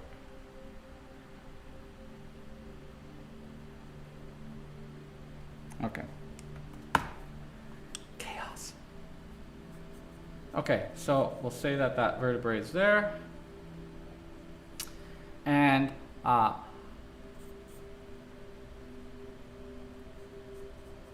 there's a flexion here. So the trap muscle, so at the sagittal crest, it comes down, and it's like two tubes going up, kind of, with, you know, a diamond shape. And I like to think of it as a stingray or something. There's this higher mound here, which goes across the shoulder girdle to about the acromion process, right?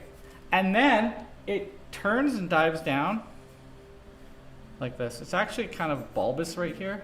I don't know, it looks like a stingray to me or something alien.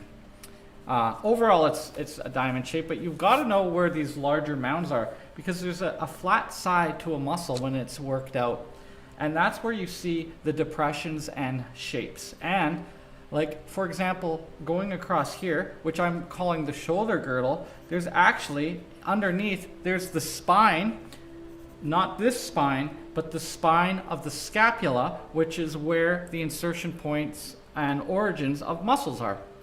So it dives down here, and it, you know, you see, it kind of looks like a motorbike or something as well. I use other metaphors for these. So this trap is rounded and it kind of folds. Now, because it is closer to us, I put the overlap line over top of the neckline. Overlap, one of our Renaissance words there, allows us to see what's in front. And it's so slight, but when drawing, we're translating, but this part overlaps the neck. The neck is pointed away. So the trap might be here, and the neck is going like a tube away from us. So this must be over this rather than this being over this kind of idea. And that's part of the information we're trying to convey. Now, the deltoid comes off of, and there's soft ligament tissue in here, but it kind of goes over the shoulder. I don't know if you guys could see that. So it's curving, and it's a multi-pennate muscle. A multi-pennate muscle, pennate means feather, and so it kind of interweaves, and we see that it's made up of little parts. Now the calf and the deltoid, actually calf is not. We're multi-pennate though, and calves, shoulders, they get tired more quick because they're not as big a muscle, whereas the trap is a much larger muscle. And so, like the glute and stuff, it can just keep being worked and worked and worked and doesn't tire. But if you ever like grab something and lift it up with your shoulder, although it has a lot of strength and torque because it's these interwoven fibers, it's very, very strong, but it fatigues very, very quickly. So we have kind of a meeting point of the muscles, and the fibers are going like this, and the trap continues down. But we're going to see how it is affected by the leanness of this model and by the rhomboid muscles, which are actually underneath the spine. We can see a little bit of those. You see them on very lean models. We also are going to see, this is where things are going to get a little complicated. So let me just get in the trap first, okay? So there's soft tissue here where it's bulging here. This is a big part of the trap. It's bulbing. So I'm gonna just make it a little more obvious, and it's in front of the neck and then up going toward the sagittal crest. We're actually seeing a little bit, there's the ear, the sternocleidomastoid going forward. We do not see it on this side. This is stretch, this is compress, stretch, compress, right? And we see concave, convex kind of idea, or compression on this side, stretching on this side, right? So you've got this C shape here, but this is the one that's stretched out, so it's very long, and this is the one that's compressed with all the folds. It's very short. That's a big concept in animation and dynamic anatomy as well. Okay, so this is the edge of the trap. Where it meets up, let me see if I got an example of this. This is a really fun area. There is the infraspinatus, which is in here, and then this curvature here, which is the edge of the infraspinatus. It's like, the word is like infrared. Infraspinatus, spine. So that's there's a depression here, and the infraspinatus is right in here. This little bulgy bit. The lat is wrapping around it, and like muscles are covering muscles. There's a lot underneath there, but when we are talking about figure drawing, we tend to only worry about more the subsurface tissues, not like getting super low of what's underneath it. However, when you have a body twisting and stuff like that, you tend to see more delineation. So beside the infraspinatus, we have the teres major and minor, which in this case it would be behind here. We'll see it on this side, which is really nice. And so that's where we're seeing the separations here, okay? And the larger bulging muscles are covering the smaller ones. So there is a little shaded divot here, which is actually from the trap. The trap is here, and the skin is over it, and across the back, like across here. So it goes kind of underneath the elbow, and you can see a roundness. I need to keep this here so I can actually point this out to you guys. And I'll take the shine off for now. I was considering drawing over top of this with Sharpie, but I think this is a fine way of teaching these concepts. Okay, so you see that there's that curvature right there. And then the infraspinatus is under here, but there's a little divot. And that little divot, I want to show you, is so cool because this model is probably not the best, but there's a triangle there.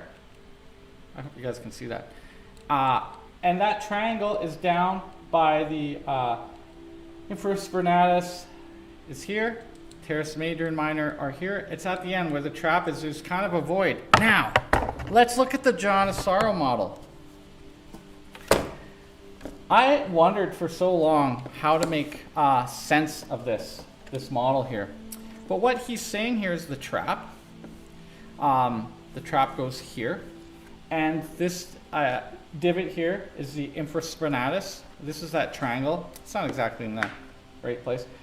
And then going past here, I believe he's saying that this is the teres major. And this is the line kind of describing those muscles are underneath, pressing through the lat. The lat kind of goes across in a cup shape underneath the armpits. It's actually going around and underneath, like if I could lift the arm up, let's see, actually this one has a good example of it, you see? And it attaches under the deltoid. But if you would lift the arm up, it would keep going around. It kind of pins, it's like a little cape or something. So, I mean, these models are good to have, guys, when you're studying, because books and stuff also don't have the reference, and this guy is unmovable, so, or immovable. Anyways, they're not always the best tools. You need many ways. Unless you have a dead body, you can dissect. So on the other side, we have that we're showing that here. Here's the deltoid, and this is just the outside of the teres major, and then there's kind of a bulge. I should move the infraspinatus over. Actually, maybe it's this body's got too far over. There we go. Okay, so that's why we see a bulge there. Also, it's in a compression. The weight is down, so we need that bulge there. Then underneath it, going across, is the lat across the rib. Oh, okay. My apologies. I'm not keeping good track of time. I lost time, guys. And so let's keep going. Aha! It's my show. It's a crazy day. Let's keep going with some of the structure because I'd like to do it equally on each side. So let's pretend that was a break. I mean, it's almost 8. Maybe because I'm teaching, maybe it doesn't have to be like 25 minutes. But we'll see how my brain is working in 25 minutes. Whatever. Okay. That lat. It's curving. It's underneath the trap intersection, making that little triangle. Now I'll increase it. I'll go bigger than it is, but really you get the little shadow divot there. There it is there, right under the trap. There goes the lat up and around. It's curving because the body is rounded. This one is not in the state of flexion. Okay, so that's happy times. I mean, unless someone has explained this to you, no one explained this to me. I think I love studying the back, and I also love the side. We can't see the serratus here. My favorite part's just right here, but I'm not picking because I like drawing all those things. If you want to see that kind of muscle breakdown, there are videos of our wonderfully lean model here, Ryan, that I put up for free to kind of teach the concepts behind what we teach in the class. Partially, I didn't know we were going to be shut down for this long, but also I figured, you know what? We're all losing money. I'm hemorrhaging money with no students here. This is not a cheap studio to have, but that doesn't mean my attitude about giving and sharing knowledge isn't there. And so I made my courses pretty much free, available for free, because really it's still up to you. And I think what the school has to offer is a place where you can have community. It's not the knowledge itself that's so valuable at the Atelier, but the people who come and the beauty of the space. So I'm trying to pay it forward as much as possible, and I hope you guys appreciate it and use these resources. Who knows how long I'll be on this earth, and also, more so, if I'll still even be teaching. I'm getting a lot of commission work. I'm actually booked right now. Probably till June. I don't know if I'll be teaching much this semester, even if and when I do open. So, but we will be doing lots of figure sessions because I'm not sure if any of the other places are.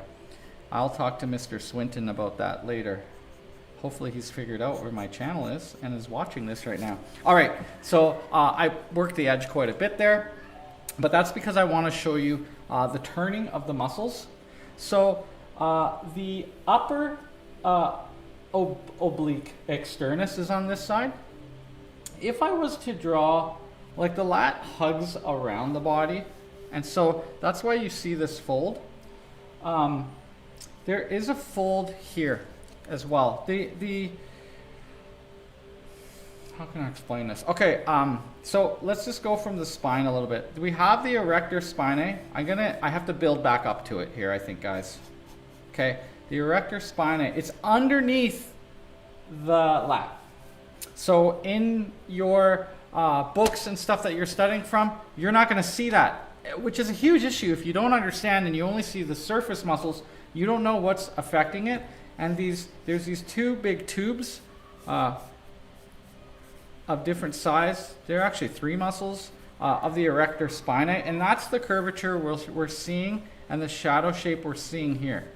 And all we're doing is shading forms like cylinders and tubes, right? Like that's what gives us all the muscle forms on the back. Now, I don't know how much you artists work out. It really, those muscle bodybuilding books, my stepdad's a bodybuilder. I look at his books and it really helps you understand, because those books will show you the mechanics. Like if you pull up weight, you will go against your bicep and therefore that muscle will get big. See, the bicep is a vanity muscle. It looks good, but all it does is pulls your hand towards you. I think the real muscle that's useful is the pushing away muscle, or your tricep. And you know, there's 3 smaller muscles in the tricep, but they're the opposite muscles of the bicep, the 2 muscles. So, and we will draw those out there. So let's just get Bunny back on track. Oh my God. The chaos that came in here, the bad tech, it's throwing me for a loop. I hope that this isn't the worst live stream I've ever done. That one doesn't exist anymore. There's the drunken live stream, although that could be a thing. So the core shadow is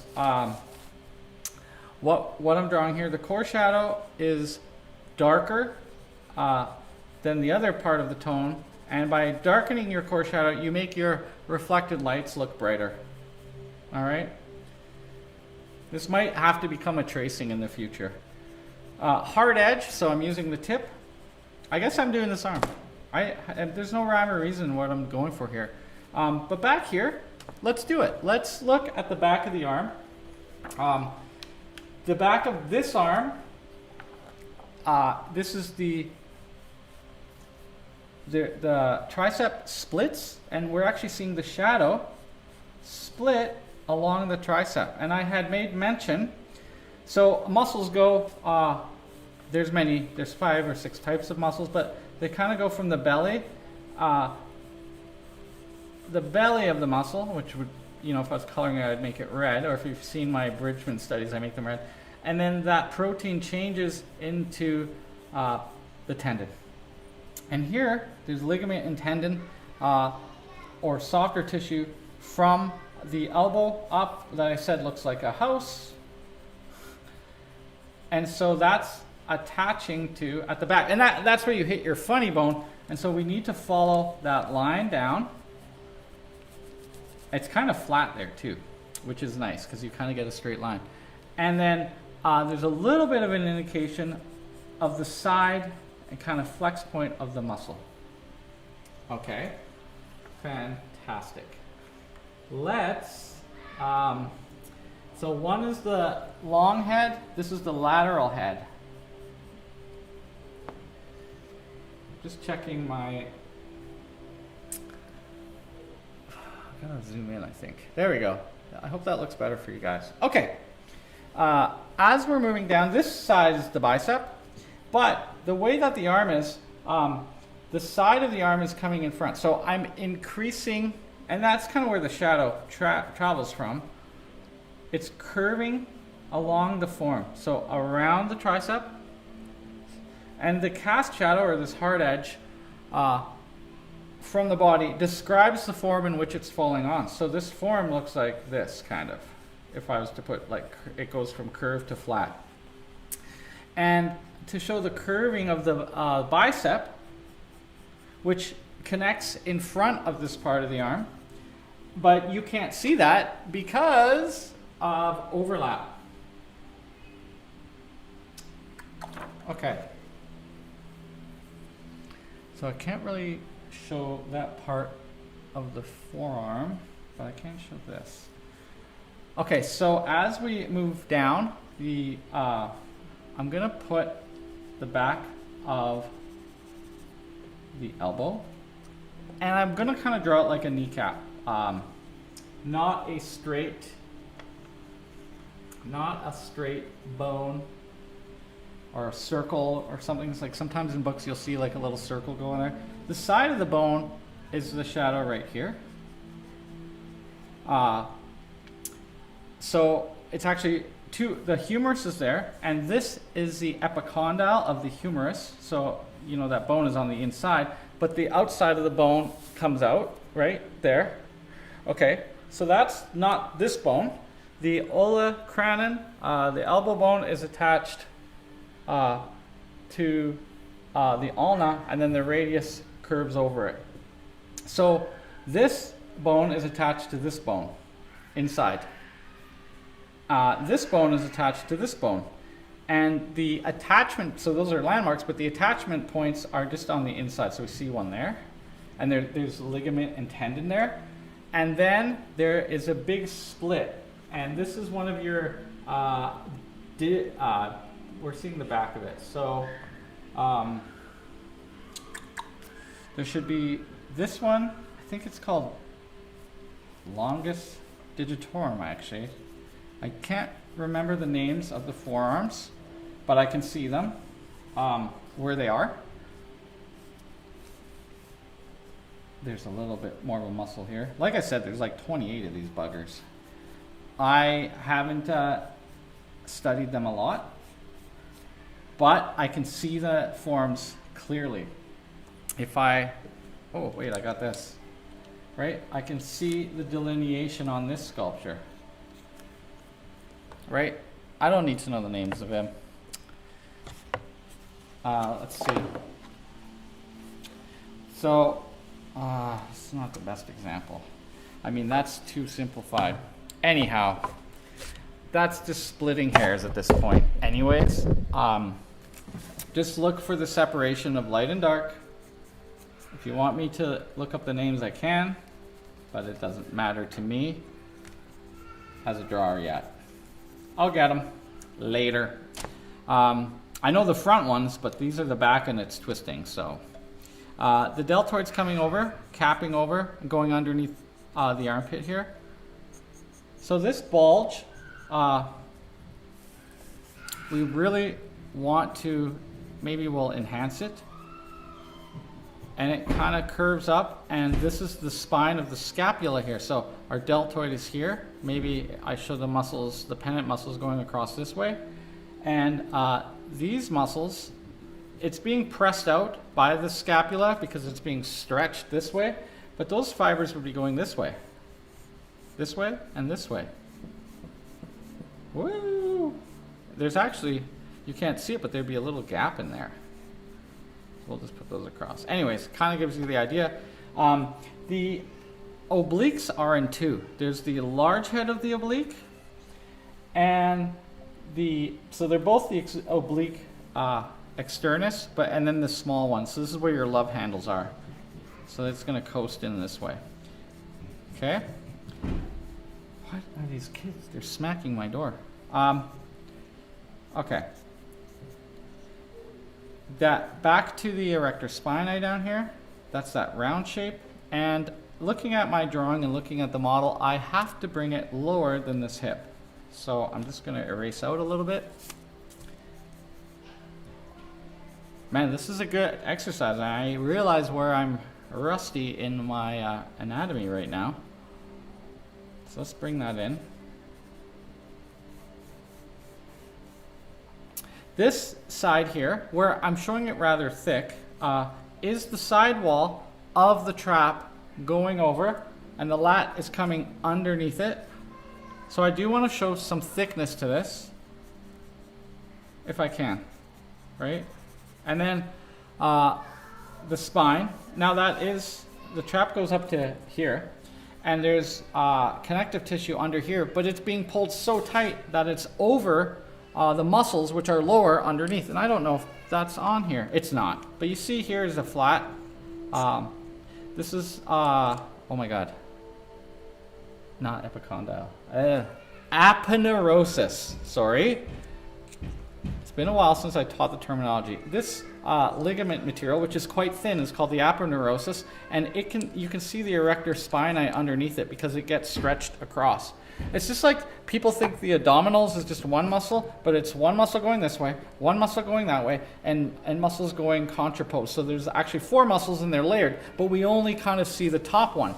And between each muscle, so the ab muscles are actually one sheet of muscles, and there's a little bit of ligament in between each one. Some people have 4, some people have, some 6, 8, and 10, which is more rare. That little connective thing is, I believe it's also considered aponeurosis. So it makes the divots, and we see that as a big triangle on the back, all the way down to the sacrum. So that's where we're getting this line here.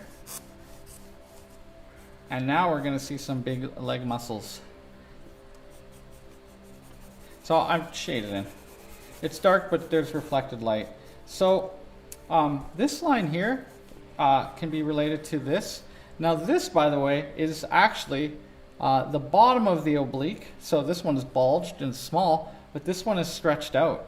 And then we see some of the lat, the oblique externus. It's all stretched out, but it's stretched out over the ribs. And that's what gives us that form. Okay, we'll bring that down. Oh, we're down to the glutes now. I hope these are in the right place.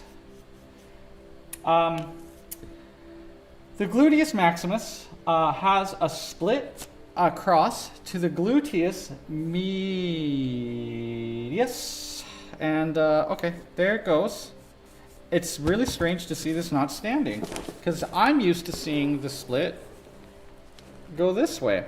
And it goes from the aponeurosis across to where the trochanter is, which in this case is up here. We're seeing a bulge of the trochanter. So the gluteus medius, it kind of goes up to not quite all the way. There's like all in here in this socket is connective tissue. It's not the muscle. It's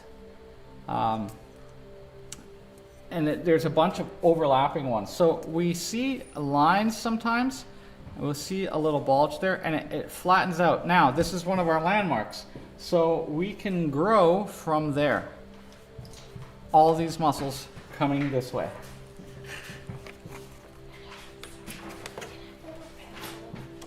Pencil. Catch that! Oh. Catch that pencil. Going across this bulge, from this side, there's this long band that is the tendon called the fascia lata, and it goes like this. It's kind of a triangle shape. So the sartorius goes this way. This is the other long aspect on the body. And we can see just above the knee, the separation of this muscle here. This is starting to look really funky. So this is a more flat area, and so will be half tone. The rounding of the top part of the quadricep. Just pull it in with a little bit of overlap there. And underneath this tendon is the hamstring, and it's weighted, so it's kind of rounded and hanging.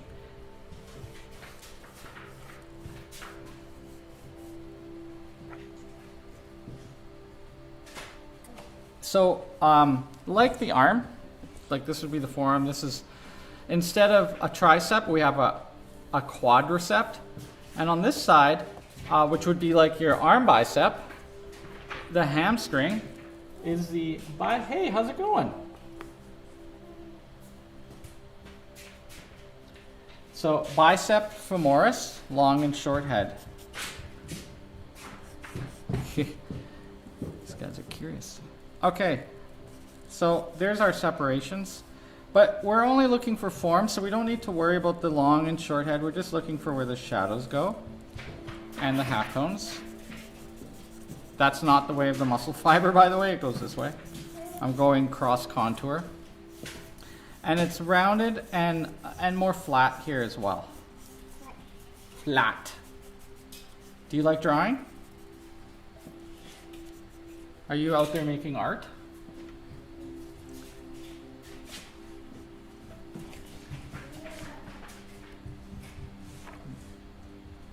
What other muscles did I forget? Tensor fascia latae. That's this little bit here. This kind of a separation. It's not really, can't really see it on this, but okay. Where else? I gotta move this calf separation. There's two heads that we can see on this particular calf. And by darkening, my little visitors are funny in here, man. What? How old are you? Are you 1 year old? That must be young if they don't know how old they are.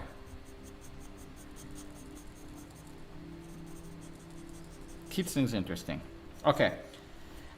We can kind of show the fold. I think I got the leg too wide again. So let's just make it darker. Okay, that's going to be our calf. So I'm looking kind of at the negative shape here now.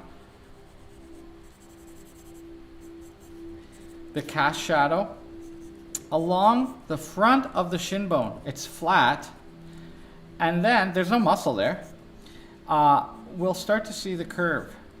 There's long muscles going up the side, and then it turns around, and that shows the cylindrical nature of the calf and the tubularness. We need to indicate where the malleolus is at the end of the leg. Sometimes we draw it with a circle, and there's a tendon, which is the Achilles tendon right here. Right, so there's an indication going across, tendon, and then it goes up and it splits, although in this we can't see it, the calf.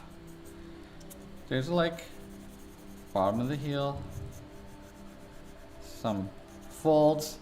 Here, the bottom of the toes, I'm going to separate the toes. It's like a moon shape. Just do it dark.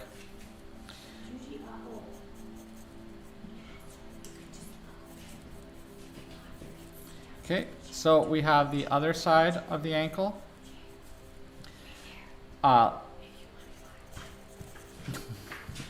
And the tendons that allow us to flex our foot up. Whoa, man.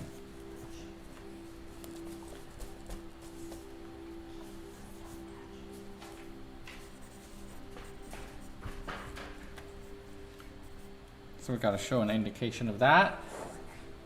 And I mean, there's not much to show here on this leg. Muscle would go like that. We'd see the front of the knee. It's also light in this.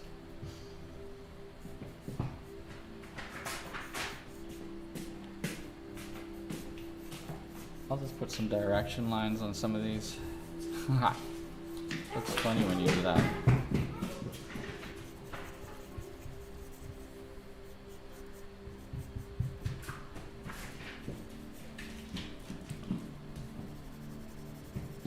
Okay, so I've mapped out, the big ones. I need a little wee break here. We can also see so there's a mound up there, but there's also the other vertebrae kind of protruding there, and then it starts to flatten out. And that's underneath that muscle anyways, but it's stretched out. And then this has halftone. So now I'm putting in the darkest lights, which are lighter than the lightest darks. And I'll have to keep piling it a little bit. But at least we've got some of the structures. So there's a little dimple there too, because the deltoid's going this way. What's going on?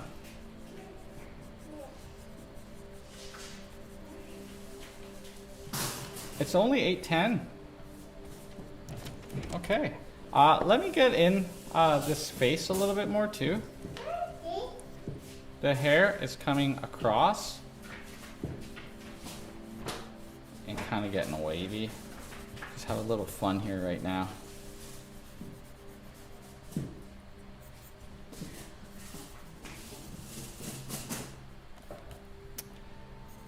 It's all curly and stuff, but whatever.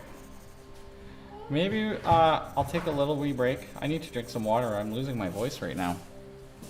And maybe we'll intensify some of these things. This halftone. We'll push it a little bit further. I need to get a little bit more structure in here. I don't need as much that I have in here. But it'll give a good map for where paint is going. One thing that I want to point out in this painting, so when we're studying from drawings, we only have black and white, but we have in painting warm and cool. And if you look, this light I would consider very, very, wait, let me move it down. Sorry, two screens. This light I would consider cool, even though his skin tone is warm. This is about to beep, so maybe I can zoom in and talk about this a little bit before we take a little wee break. How do I focus? I'm feeling around for the button, but I can't see it. Set focus ring. Oh, I have to set it to manual for this to work. Okay, there we go.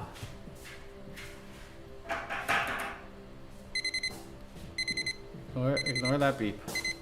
Okay, and then we'll pull it out. Whoops. Okay, so when we are copying from a painting, we're very fortunate in that there are some other signifiers. For example, as the form is turning into the halftone, so the darkest light, you tend to see the most chroma as the form is turning away. And this is... What are you doing over there? Okay, anyways, it's graying out as it's rolling away and turning the form. But there's also the most amount of chroma there. So when you look at something and you want to study it, you look at the color of the light. Like here, it looks cool, even though its flesh is warm. And the other thing is, if it's a warm light, it's a cool shadow. If it's a cooler light, it's a warm shadow. And if you look, the shadows here are a very, very warm brown. So I can use the, also this reflected light looks warm because it's over red, but I can use this color, this green or grayness here to explain to me when I'm studying where needs the halftone, the cooling off as the form turns away. And so I'm using that, and I can use lines to signify even how that's different from a shadow.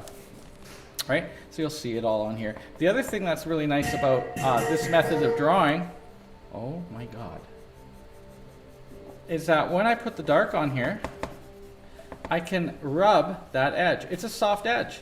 How I'm drawing with straight lines is not the end result. I can use the extra material that's sitting there to help me turn the form, and then if I need to intensify it, go dark again. And that's the other beauty of the soft paper. The smooth, right? I just add more material. So I'm gonna add some more and smudge it. So, I mean, I wouldn't use a blending stick here. Your finger is perfectly good, but I'm using it in the areas that are the darkest light, not the dark, but I'm going in between them. I can also add some cross-hatched halftone. cut it down. And then here is the fall of light. So I'm just going to actually blend it up. Blend it up so I have a gradient going up. So even on this bright side of the flesh here, there's still tone. So I need some material. My hands are so dirty, it's perfect. Right? There's nowhere on him really that's white. In here, where I drew some muscle fibers, is the brightest part. It's the largest area closest to the light. So it's reflecting back more. And it's not pure white. But this part, even though his skin is the same color, is much brighter than here and all the way down here. All the way down here. Oh, let me zoom back out. Haha. I can have shade. So the darkest lights are all down here, and they move up towards the light, which we call the fall of light as it goes up. And also, I can put a little bit more. What a madhouse. There's also, we can see some folds here. So these are the subtleties now that we're starting to put in, but it's dark here. And it fades up, so there's a fall of light there. And I can go with the form. With the form. These are the halftone stuff. And I like, okay, so one of the rules too, when you're drawing a shape. So let's pretend that this is the cylinder. I put my core in, my form, and then it fades towards where the light is, which is right here, and then the edge has to have a little bit. If you just do a line, it looks flat and cut out, but if you tone it towards the center of the form, it will round it out and away from you. So we'll just add a little bit more material there. Now this leg is further away, and the artist has also blended it. So we don't need as harsh an edge. Soften it up. That will give you a lot more depth. Okay, I'm gonna take a small little break because I need it, and I need to drink some of my drink. But so far, this is starting to look pretty good, and it might be good enough for tracing. Maybe even do an anatomy tracing over top. So many ways of learning, and in this case, because I loved his back so much, his butt, by the way, is not this bright.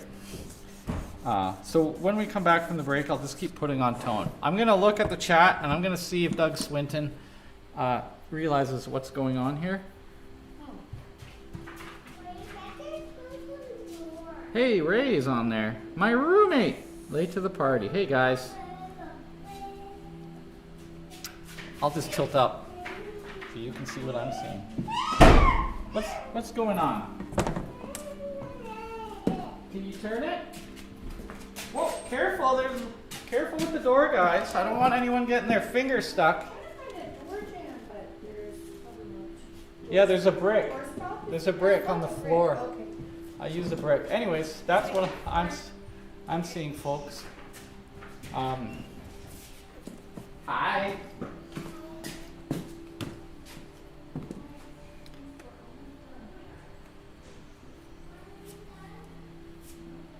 There we go. Anyways, so what I've been doing is shrinking this window when I'm drawing, which is the chat window, and this is the resource ahead of me. I mean, it's a little bit bigger than the picture, and nowhere near the size that I'm drawing, so the color is much better on the printout than the screen. I find it hard to work from the screen when it's color. But what's nice about some of these screens is the way that they're set up for movie setting or intense, vivid. It increases the contrast. So, I mean, that's very black and that's as white as it gets. But because this is illuminated, this seems brighter on here. And so it's, you know, you can crunch the blacks and kind of push what you're seeing, but if you squint your eyes, this is the only light part. Everything else is going into that middle gray. And since I'm mentioning that, I'll bring up the Grisaille demo. I'm like bringing it up, but really it's just right there. There's no white on here. And this was to teach the students that with glaze, you do have to make your lights a little bit brighter, because as you put the glaze on top, the effect of the paint putting more and more particles makes it darker. So you need to learn how to paint the Grisaille. It's a little bit different than just learning tone. Now, while I'm talking, we might as well talk more shop here. Let me pull this out a little bit further. Okay, so I have a background in lighting and motion pictures, so I've got a couple of these. You could go get them from the camera store probably, but they're filters. And the way that glazes work is kind of like putting a filter over top. So you see, this is quite bright, and then as soon as I put something that cuts some of the light off, makes it darker. But you're making like really thin, oh, this is a gross skin color. But you know, this would be right about here. Now this has no bearing on color because this doesn't relate to a tube of paint. But it's fun to play with. Be like, you know what happens if I glaze black, or sorry, blue, and the opposite of blue, which is orange. Which orange, I don't know. And I put them over top. You know, do I get that brown? What if I do them the other way around? Because even the order that you apply glazes in is very interesting. Anyways, that's a tangent. We like those too. I want to do another plug, not for myself. I want to do another plug, guys. There is a book that I had to order specially. And it's by Michael Wilcox. It's only about glazing. Only about glazing. I have my own theories which are actually very different than him. But if glazing is something you want to get into, I teach a class about it, but like incorporating all these things is interesting. This has a lot to do with the chemistry of glazing. But I haven't met one artist who is using their terminology correct about what glazing is. In fact, a lot of artists will just put a pigmented color, any color, into that really stinky stuff I don't use, the Liquitex crap, an alkyd, like liquid, and they'll call that a glaze. But really, a glaze needs to have a fat in it, quite a large quantity of fat. It's slow drying, and often it has varnish, which means it's also not really archival, it's removable. So, you know, if you want to really be a nerd and true to things, you can call things glazes. A glaze is kind of like a candy apple dip. And in my perspective, a glaze must be made with a pigment that is transparent or translucent. So a glaze needs to be made with a pigment that's like glass or like amber from Jurassic Park. A glaze cannot be made by thinning it down but not having light shine through the back. So like a candy apple dip is very different than a thin paint supported in like a see-through material. I want the light to come through from the back. A glaze functions a lot like the rear projection of a TV or a phone. It's backlit. The light goes through, bounces off the Grisaille, and comes back towards your eye. So it has this effect, and that's why the old masters who did a lot of glazing, Raphael and stuff, like their paintings to this day glow so bright of color. And often on paintings, the painting I'm doing right now, which I'm not going to show you, I paint this red ribbon, and the red is really bright. But the secret is later I'll apply a red glaze on top, which will just pump it up. The other thing is glazes look shiny, and they're quite thick. They take a long time to dry, but they give a different effect, so the whole painting isn't the same look. You know, you've got matte looking, like it's kind of like varnishing some areas but not others with a little bit of colored varnish, I guess. That was a tangent. We never know what we're doing here. It's fun. Maybe these tidbits are useful. Maybe not. What the heck is that? Glazing.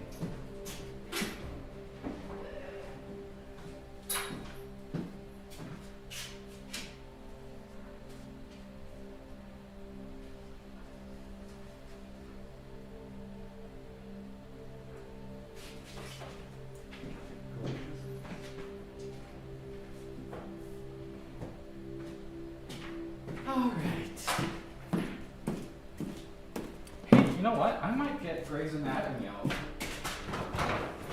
And let's figure out the name of that one.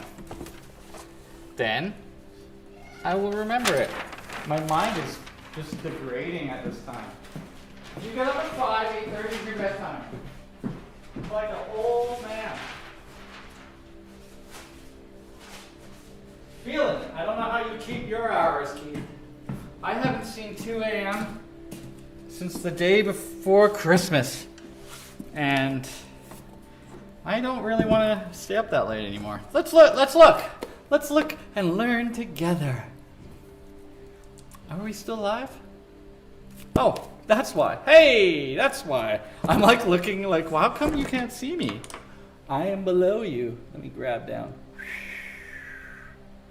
I brought a book. What? For some research purpose. Ooh. Let's just see if we can find out the name of that bad boy. Then I'll never forget it again. Eee. Whoa, beautiful. I'm bringing this book home because it's actually not useful. Oh, maybe a little bit. It's not useful for my purpose. I do like the drawings. They look pretty. Oh my God! Maybe it is useful. Huh, look at this. Book learning. The rhombus that I was talking about. Yeah, you can see that this isn't the best example. There's the lat turning over, the teres major, which we talked about here and here. The infraspinatus, which is bulged here. I mean, this doesn't show bulged, right? But they're showing the top ones and then the underneath ones. And if you read these books, my God, it's so boring. But it talks about where they begin and where they end. And in this one, it talks about what they're doing and how the nerves are supplied. This muscle is supplied by the 5th cervical nerve and filaments. This is for doctors. Let's just see if we can find, oh, that's my favorite. Hey, we might take this show to, no. Supinator longus is this one, but we can't see that one there. We're on the other side. Anconius, flexor longus, no, that's the other side. That we can't see either. This is not, okay, there's the one that turns. There's the condyle, inner condyle. Flexor carpi, okay, is that little skinny one right there.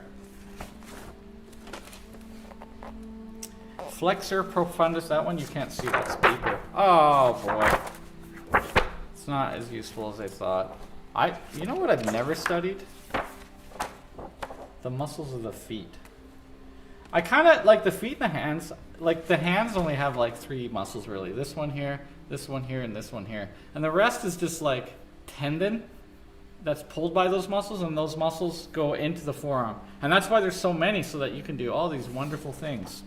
And then you have the band around, same as at your ankle, holding them all together. Ooh. Flexor brevis digitorum of the foot. Oh. So, hey man, this is a nice book. Let's see what I paid for it. Oh, I didn't. Sometimes they write in it because I buy these things used. I've had this at least since high school. Yeah, crest of the ilium. All right. That was a fun segue. We still got 20 minutes here at drawing. I'm taking this book home now. Anywho, what a show today. What a show. I hope I don't lose you guys in the future because I went off the rails today. So let's make this a better drawing by following again that core shadow and using the tip of the pencil to differentiate what's a cast shadow. Oh God, is that shining on your face? A cast shadow, so it goes down the spine.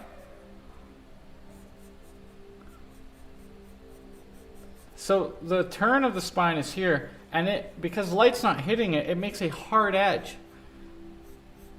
It goes down, and I'm making it a harder edge for the purpose of the drawing.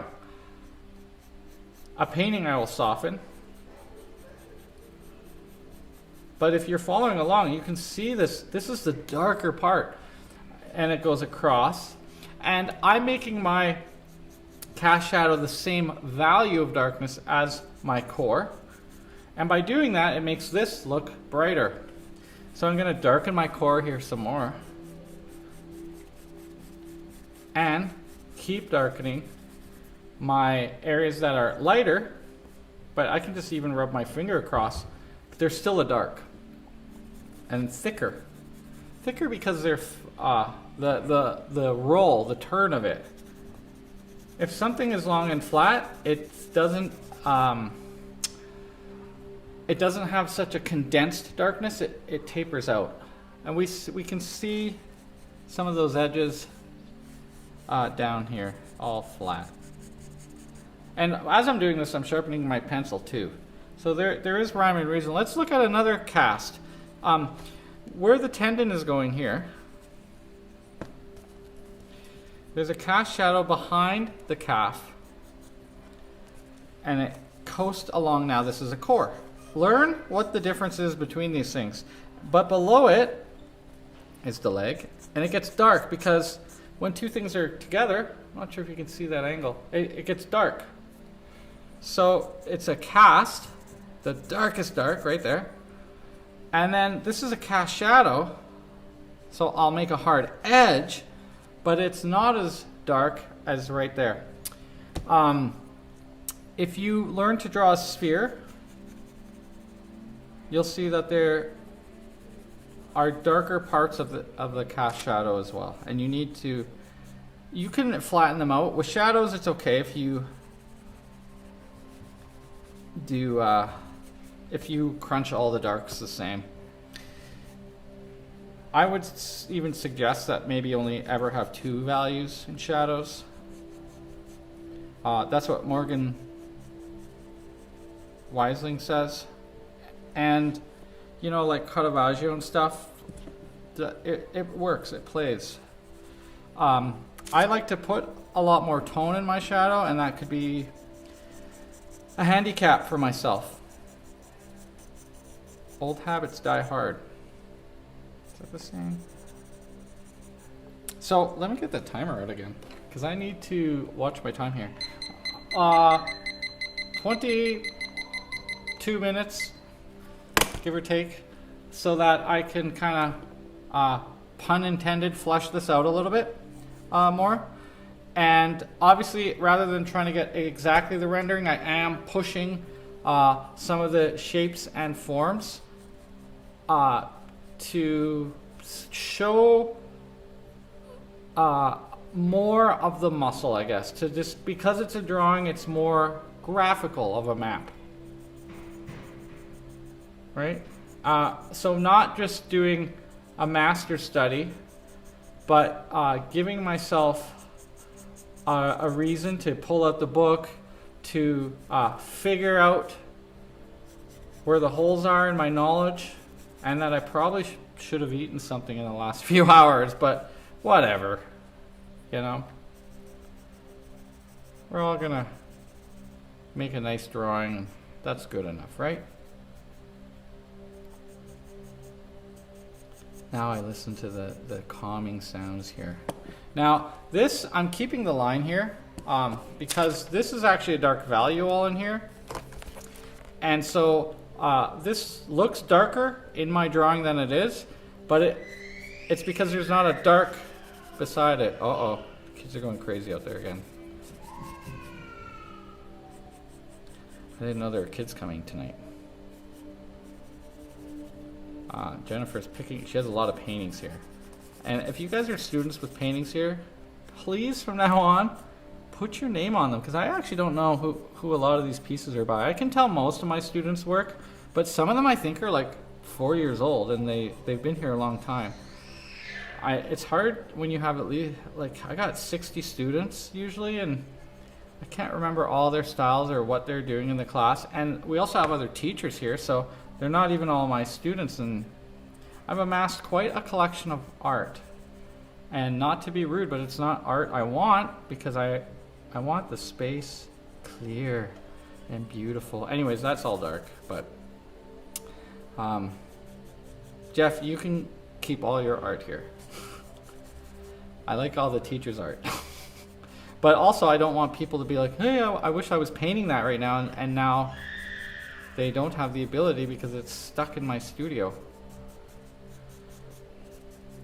I don't know how many students have home studios. It can be a tough thing. I have a home studio, and I don't use it much because I got this studio too. Right now this is my studio, but when all y'all come back, I'll probably move back into the other one as well. Because some things I'm just too, you know, art's a vulnerable thing, and I'm shy about what's going on right now. Like, I don't want to pan the camera because some of the work that I'm working on is in the awkward phase. And I mean, this went through an awkward phase too, but it's a little nerve-wracking. And that's one of the things when you're getting marked or people are looking at your work. It can be really difficult because they'll say things like, oh, why don't... Chris Cran used to come here and give me critique. And I knew what he was going to say because I knew what was wrong with it, but I hadn't done it yet. And so I felt like I was kind of wasting his time sometimes because I'm like, yeah, I know I have to do that. But, you know, if you don't leave him enough to say too, he can't be as useful a friend to critique your work. But I think for the most part, we know what's wrong. Sometimes we can't tell what's wrong because we don't know how to see or articulate it. That's also another thing for another episode. I think we might, because I'm finding that I don't know these muscles, I don't worry about the lower limbs and I have problems with them, I might do a little study for a few weeks of just those parts. Like I've studied the Bridgman. I haven't memorized it. Let's see if it's in my notes, because that would be stupid if I'm not using my own notes. Flexor muscles are extensors grouped, so I just call it a grouping. There it is, grouped. There's the tendons, the bicep femoris, which we talked about down here, although we can only see this outer one. This is the lateral view, because there's the sartorius, so we can't, that's on the inside. But here we can see the vastus externus. We can't see the top here, which would be the flat part. So we're just seeing the externus, and it's external, right? And so I don't have the other side. Anterior view, posterior, peroneus, and there's the split. Soleus. Yeah, I don't even draw them. Clearly, I don't care. But, you know, do your own studies too. And if you want to name names, then that's what you do. I haven't really done or memorized any of this stuff in years. I still think I need to work on just mixing colors right and not naming stuff, but just getting better at shading these major groups and forms. You know, where is your perfect practice going? Where do you need to work? And just be honest about it, because there are lots of people out here to help you who are passionate about it. I'm not, I brought up the glazing, but I'm not as focused on remembering the names. I used to care a lot because I thought it was cool and it would make me seem smart. But then it's like, yeah, can you even shade a sphere here, Bunny? Come on, prove it. This is what matters more, is understanding a system. And then every body type's a little bit different too, so there's a lot to cover. And that painting that I started is so old, I must have lost interest. There's a lot of things get abandoned. And it's okay, guys, if you abandon stuff. And, you know, every week I'm doing a different one of these. And they just stay in the book. But I'm practicing, I'm meditating, although these kids are driving me a little bonkers. I wonder if Jennifer's going to watch this later and be like, oh my God. But she dropped her kids off at Scouts, and so the littlest ones came with her. She is hanging a show in the 4th floor gallery, and I said I would be here so she could use my tape measure and stuff. I'm doing this anyhow, right? No one is going to be coming in to look at this show, I don't think. I think it's by appointment only. So if she invites you, come on over.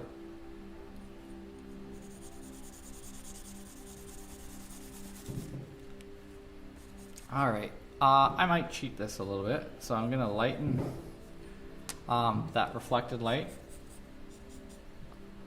of the glute. Squinting my eyes and it's too bright. Don't forget that too, you know what? Like, sharpen your pencil right and then squint lots. There we go. Spend a year on that.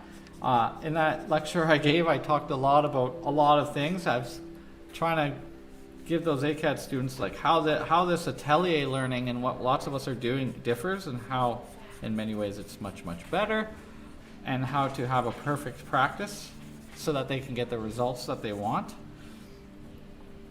Because I didn't know about it till way after art school, and I didn't even know there was things like this that existed. You know, until I started going overseas and studying in Europe and stuff. Most of my teachers are Americans, or Martino's here from Calgary. Although he's in Apulia right now, he's in Portugal, but he went and studied at the Angel Academy of Art. And so, you know, sometimes he runs workshops here. He's doing an online one right now of Caravaggio. So if that's the knowledge you want, there are Calgarians who are totally skilled in this old master stuff.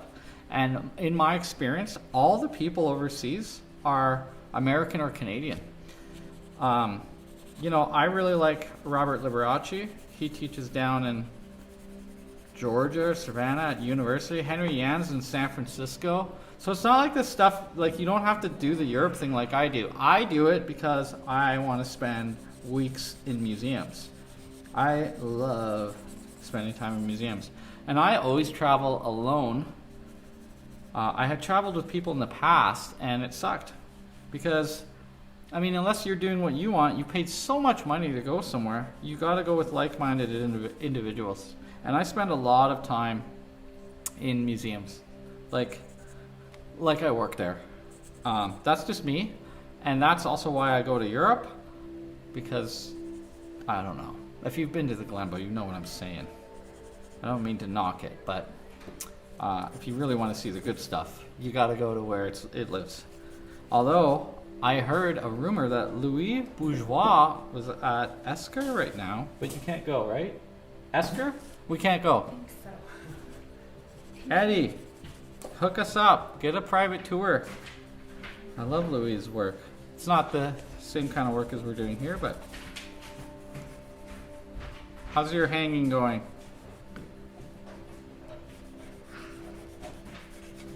Get some of the shadows in. Wait, where are we on time? Oh my god. 10 minutes, guys, and then I'll do the rundown here. This should be lower as well. The tendon kind of, it looks like it goes across the front. There's the knee.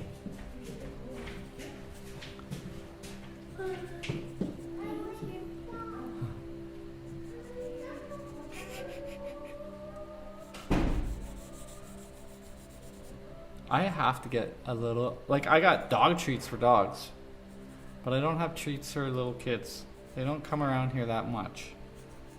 Something to think about. Mums like art too. A lot of the mums who like art that come to these classes are retirement age mums. So they don't have this little kid problem that you gotta keep them entertained so much. Oh, hey, thanks. You guys are still here making comments.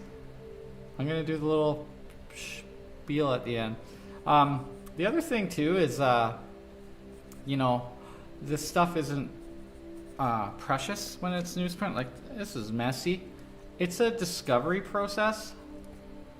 I might put some clear plastic over it, and like, I don't know, maybe it would be useful to redraw the muscles but color code them and name them. You know, it could be like notes.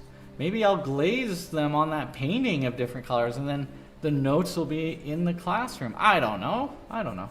I used to do a lot of like color swatches and stuff when I first opened the Atelier, because I needed teachers' tools, you know, like buying all these things. These things set you back quite a lot. You know, my plaster cast collection was $2,500. Each one of these donkeys is more than $500 each. Solid oak, the idiot over here, wanted to make a historically accurate art school. I used to own a tea company, and pretty much got rid of that and put my life savings, which albeit I'm an artist, it wasn't much. I think the first month being here at the Atelier, I spent $28,000. I know, because I did my taxes. So if you want to start an art school, which is a ridiculous idea, don't do it unless you have more than that. But there's no place I would rather be. Even right now, even with these little rugrats running around. If I ever have kids, I'm going to have to figure out how to make them care about this. But I don't think that you can. They're your own little soul. They're going to be their own little people. They're definitely going to hate the dad jokes when they're young. And then I'll pass that disease on to them. Boy or girl, they'll be cheesy, hopefully. I think mine comes from the fact that I grew up on Benny Hill and Monty Python. And so, you know, it's what I grew up on. And so that's that kind of crappy humor I have now. Because I wouldn't say that my parents are comedic in any way. I'm the black sheep. I'm the funny one. At least I like to think I am.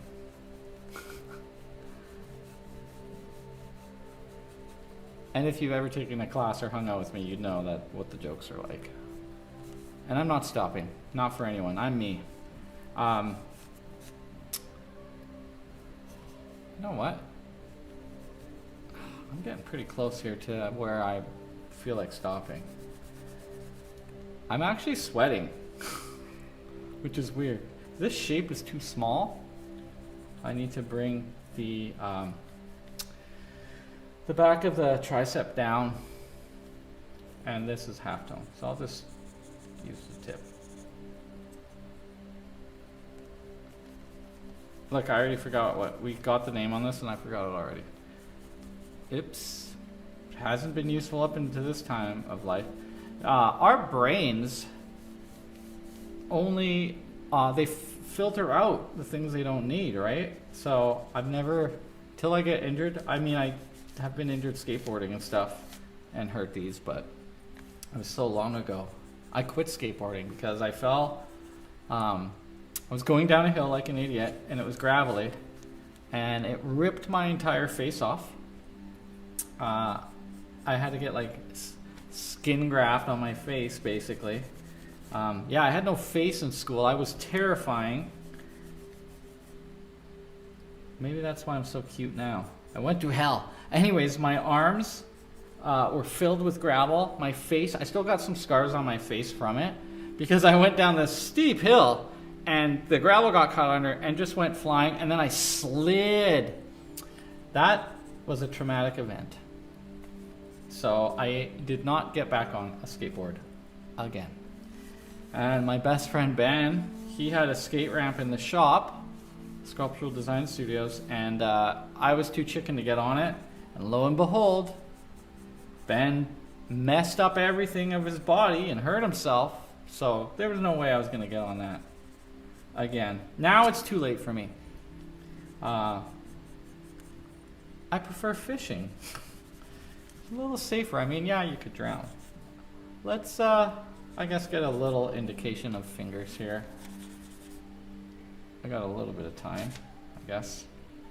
And maybe some of the half tone on the foot. Wait, can you guys even see this? I mean, it's a mess. What I need to do is clean it up a little bit. Because we'll just intensify some of the lights. Because it doesn't look like something you would want to post. Because it's all crazy. This should be a little bigger. And when we do the comparison, we'll find out all the mistakes. And so if I was to not just do this as a quick little, that's not round enough, quick little thing for you guys here on the live stream, I might go over, trace, refine it, and figure out more things to make it better. It can also be done in the painting stage though.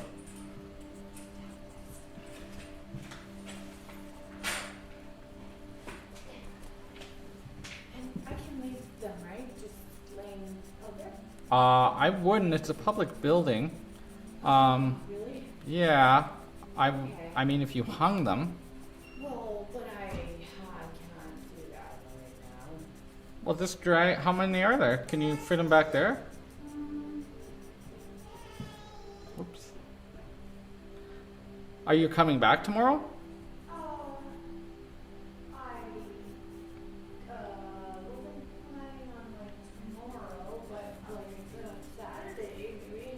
Wait, what day is it tomorrow? Thursday? Yeah.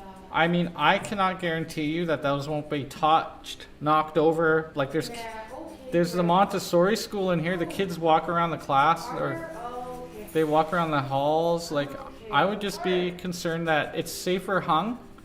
Yeah, okay. Because it's off the floor, right? And those little kids, they'll touch stuff, man. Okay, so I didn't think that. I will. Okay, yeah. Here. Yeah, I was just thinking. Will it fit behind my wall? Yes, stuff it behind my wall. I'm not going back there until you get this. I can't until you get the stuff out of there. So just stick them back there for now. Okay. Just try not to block the kitchen area because I do need to eat. No, Becca's gonna come too. I'm not leaving. Okay. We're gonna take 2 more minutes. We're gonna move my mommy stuff back here. Okay. Yeah. Why don't you help move some stuff? You wanna? Just for 2 minutes. I didn't realize that. Okay. Well, I want to protect your work, Jennifer. Although it's not really my job. Haha. Okay.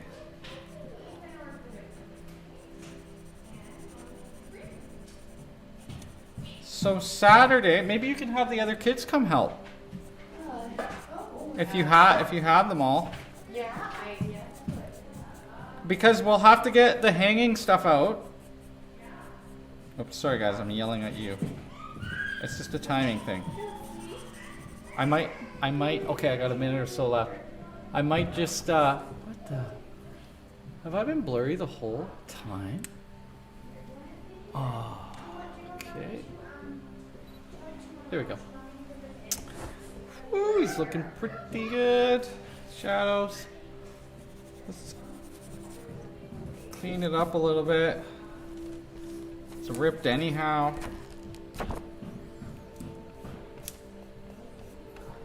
But I'm just going to post this later, so it'll be nice and small and no one will know.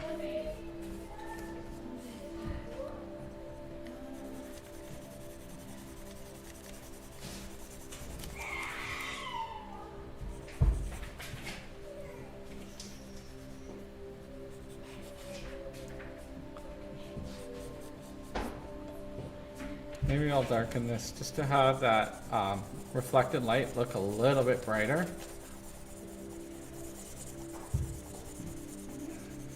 God. We'll see what this looks like on top when we do the little demo. The little critique at the end. If I hate it, then I'm just going to delete this video forever and only those who are live saw it. Because it was a shit show. 1 second. Okay. Let's switch this up now. And let's see where we're at. Might as well keep this right here for now. So I'm just gonna switch the camera view, guys, and maybe the microphone can turn this way.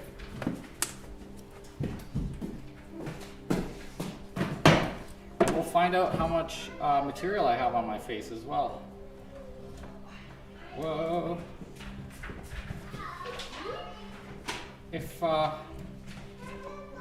Jeff or Keith or someone wants to come down one of these days and draw along with me or operate the camera, we could do a dually. All right, here's the hands. And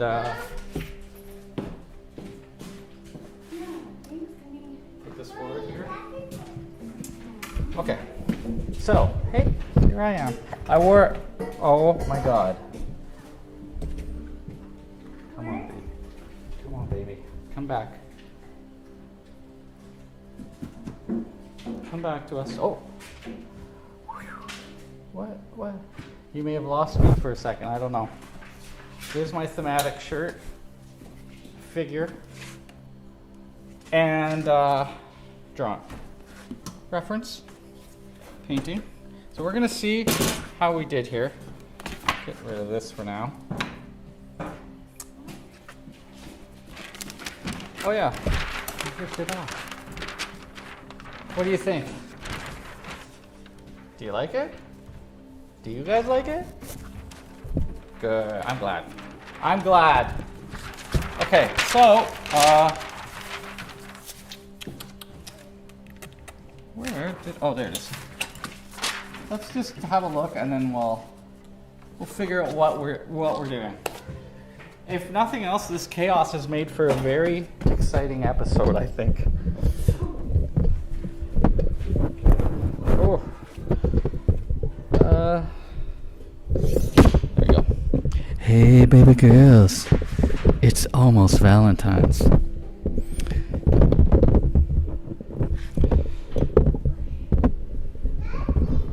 Okay.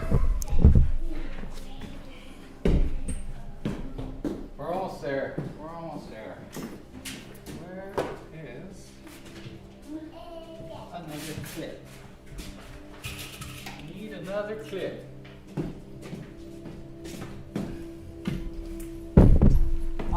All right. So,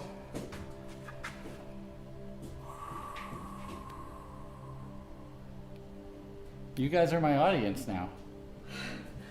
They're just staring at me. Hello. But they're not my only audience, because you guys are out there too. Live stream. Let's look. Let's compare and contrast. I wish I could get both of these up. I've got an idea. It's like the first time every time I'm doing this. We're gonna switch with a camera. Oh my God, this is gonna work so good. It's gonna work so good. Let's switch. All right, we'll see you again Saturday then. Yes. Let me know and I'll get you the hanging stuff because I have to get them from C-Space, book it out. Okay. And like the hooks and stuff. Yeah, I can definitely come Saturday. So. I don't know that I can, but I will try. Okay. Sure. Otherwise, we can just tell their staff. Yeah, I've never done it before. But yeah. There's a first time for everything. Okay. All right. Have a good night. I might start singing Saturday here. This is definitely not good. Anyways, let's talk about the drawing though. Whoop. That's the drawing. No, I'm talking to them. We're live right now, Jennifer. It's okay. Sorry. This is art. It's fun. Okay, so look at this, guys. Okay, ciao. Be safe out there. I hear it's snowy. Okay. Right. Let's do this thing. So, drawing, breaking up the spaces of muscles, because my intention was to transfer it on top of here. But if I flip it really fast, It's like animation, right? Maybe? You buy that? I didn't trace it or anything, but I did do that period in the beginning where I kind of checked where I was, and you saw how I built the arm, the relationships together. Like maybe the hair is too much, but I think for the most part, oh yeah, so my arm's in a different place, or maybe it's just needs to be moved, or. But I'm gonna charcoal the back of this paper, and then I'm just simply gonna draw over top and refine the shapes. And I'll use this as like a reference. I'll put it underneath while I'm painting. I'll charcoal it and transfer it. I could do it right now, but I'm tired. Yeah, that's my excuse. I want to watch some James Bond tonight, and I got to go get up at 5 a.m., do my morning routine, do an hour and a half of yoga, possibly go ice fishing. This is probably smarter if we just call this show done here. But anyways, that's why I work on cheap stuff. It gets ripped, you can do little lessons, whatever, right? It's non-committal. Where I was drawing on the other ones, like the Michelangelo, I didn't want to mess up, and I couldn't really erase. So maybe the planning's a little bit more, whereas this style, I'm working in it. Now the benefits of working this way too are erasing and like repositioning a leg, or saying you don't like something, maybe redrawing it. Like have a lot of stages, draw it this big first. Art isn't made often, good art isn't made like some genius just showed up and it's perfect. Although King Jungnus, and there's lots of artists who do that, but through massive repetition and practice, of course. But I'm copying in order to learn something and to improve something within myself. And today I learned that I don't know the name of the forearm muscles. I forgot what an aponeurosis is. There are holes in knowledge that I'm not continuing to use. And so there's an interest with me to pull out the books now and get the answers. I want to know. The best way to learn something, they say, is to teach. So I have a live stream, and you're going to watch me, and we'll figure out these things. And maybe it will help you learn as well. If you're doing this and copying along, like, I don't know, maybe this painting will get done. Mostly they just, class examples get abandoned. But I don't know, maybe I could start the next class with this. We'll figure out what we're doing, guys. I don't know. It's a very loose thing here. Very loose hangout. Anyways, I am tired. I'm tired. I hope you enjoyed that. It was crazy. But entertaining. I haven't had that much chaos for a long time. It's Mercury Retrograde, whatever that means. That could be a lot of things. We're having fun. We're having fun. I hope you join me again. I hope you comment. I hope you like. I hope you subscribe. I hope you share. What are the other things we got to do? I don't know. Subscribe. Hit the notification bell, because supposedly it will tell you when stuff's coming on, because I'm just doing them random. I will continue to do the Wednesday night until I can open, but I might just decide this Sunday that I'm going to turn the camera on. I've been time-lapsing the work, the secret projects I'm doing in here, so I'm going to have a lot of stuff coming out in the future, but all I can share with you guys right now is what I can legally... I'd like to thank the Academy. This is like a prize right here. Should gold leaf this sucker. Anyways, tangents. Please come back. Please come back next week. I don't know what I'm drawing. I'm trying to pick things that you can just look up, and I'm really, I'm not wanting to go on social media. It's been so nice being away from it, and just using it for what I need. And that's not because I don't want to communicate with you guys. People are emailing me. I'm still using the email. It's just that I get very distracted, as you saw in this episode. And if I go on an app, I could be on there for an hour or two. So what I did was I took all the apps that aren't things that I need. Instagram is like 6 swipe pages over, and it's better if I don't go on there. YouTube is like 4 or 5 away. I'm just trying to focus on having a good day, and it's not what's on there. It's not people arguing about Trump or whatever it was. I don't use Facebook, guys. If you see stuff from Facebook, I won't message you back. Melissa helped me set it up, and it gets sent all together through Twitter or Instagram or something. So a lot of people send me messages on there, and I apologize. I'm never going to get back to you probably on Facebook because I do not want to go on there. I gave it up 7 years ago, but because the business is here, we need it. So you might see something come up. Sometimes I get on there and comment the odd thing just to check it out, but I just don't care. I would rather you come see me here. Call me, text me, do things direct, and just wait because I'm going to bring back my personal YouTube channel. And that's going to include the new body of painting work and funny stories. It's not going to be as wild as this because I'll edit it down. It'll be like 11 minutes because I think 10 minutes or something is the perfect amount of time on YouTube's algorithm.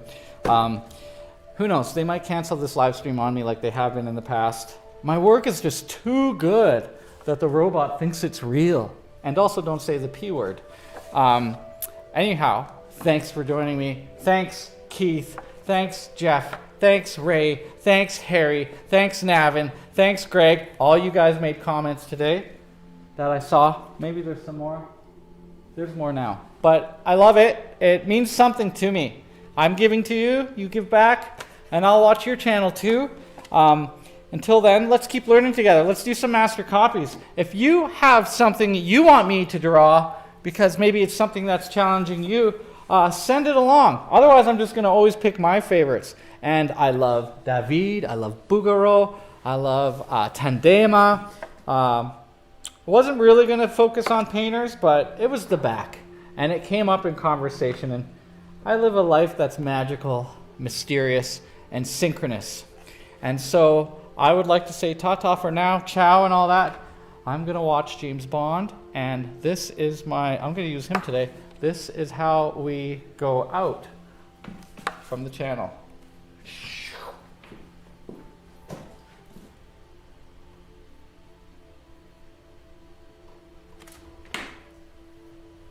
But you can still hear me. It's just dark.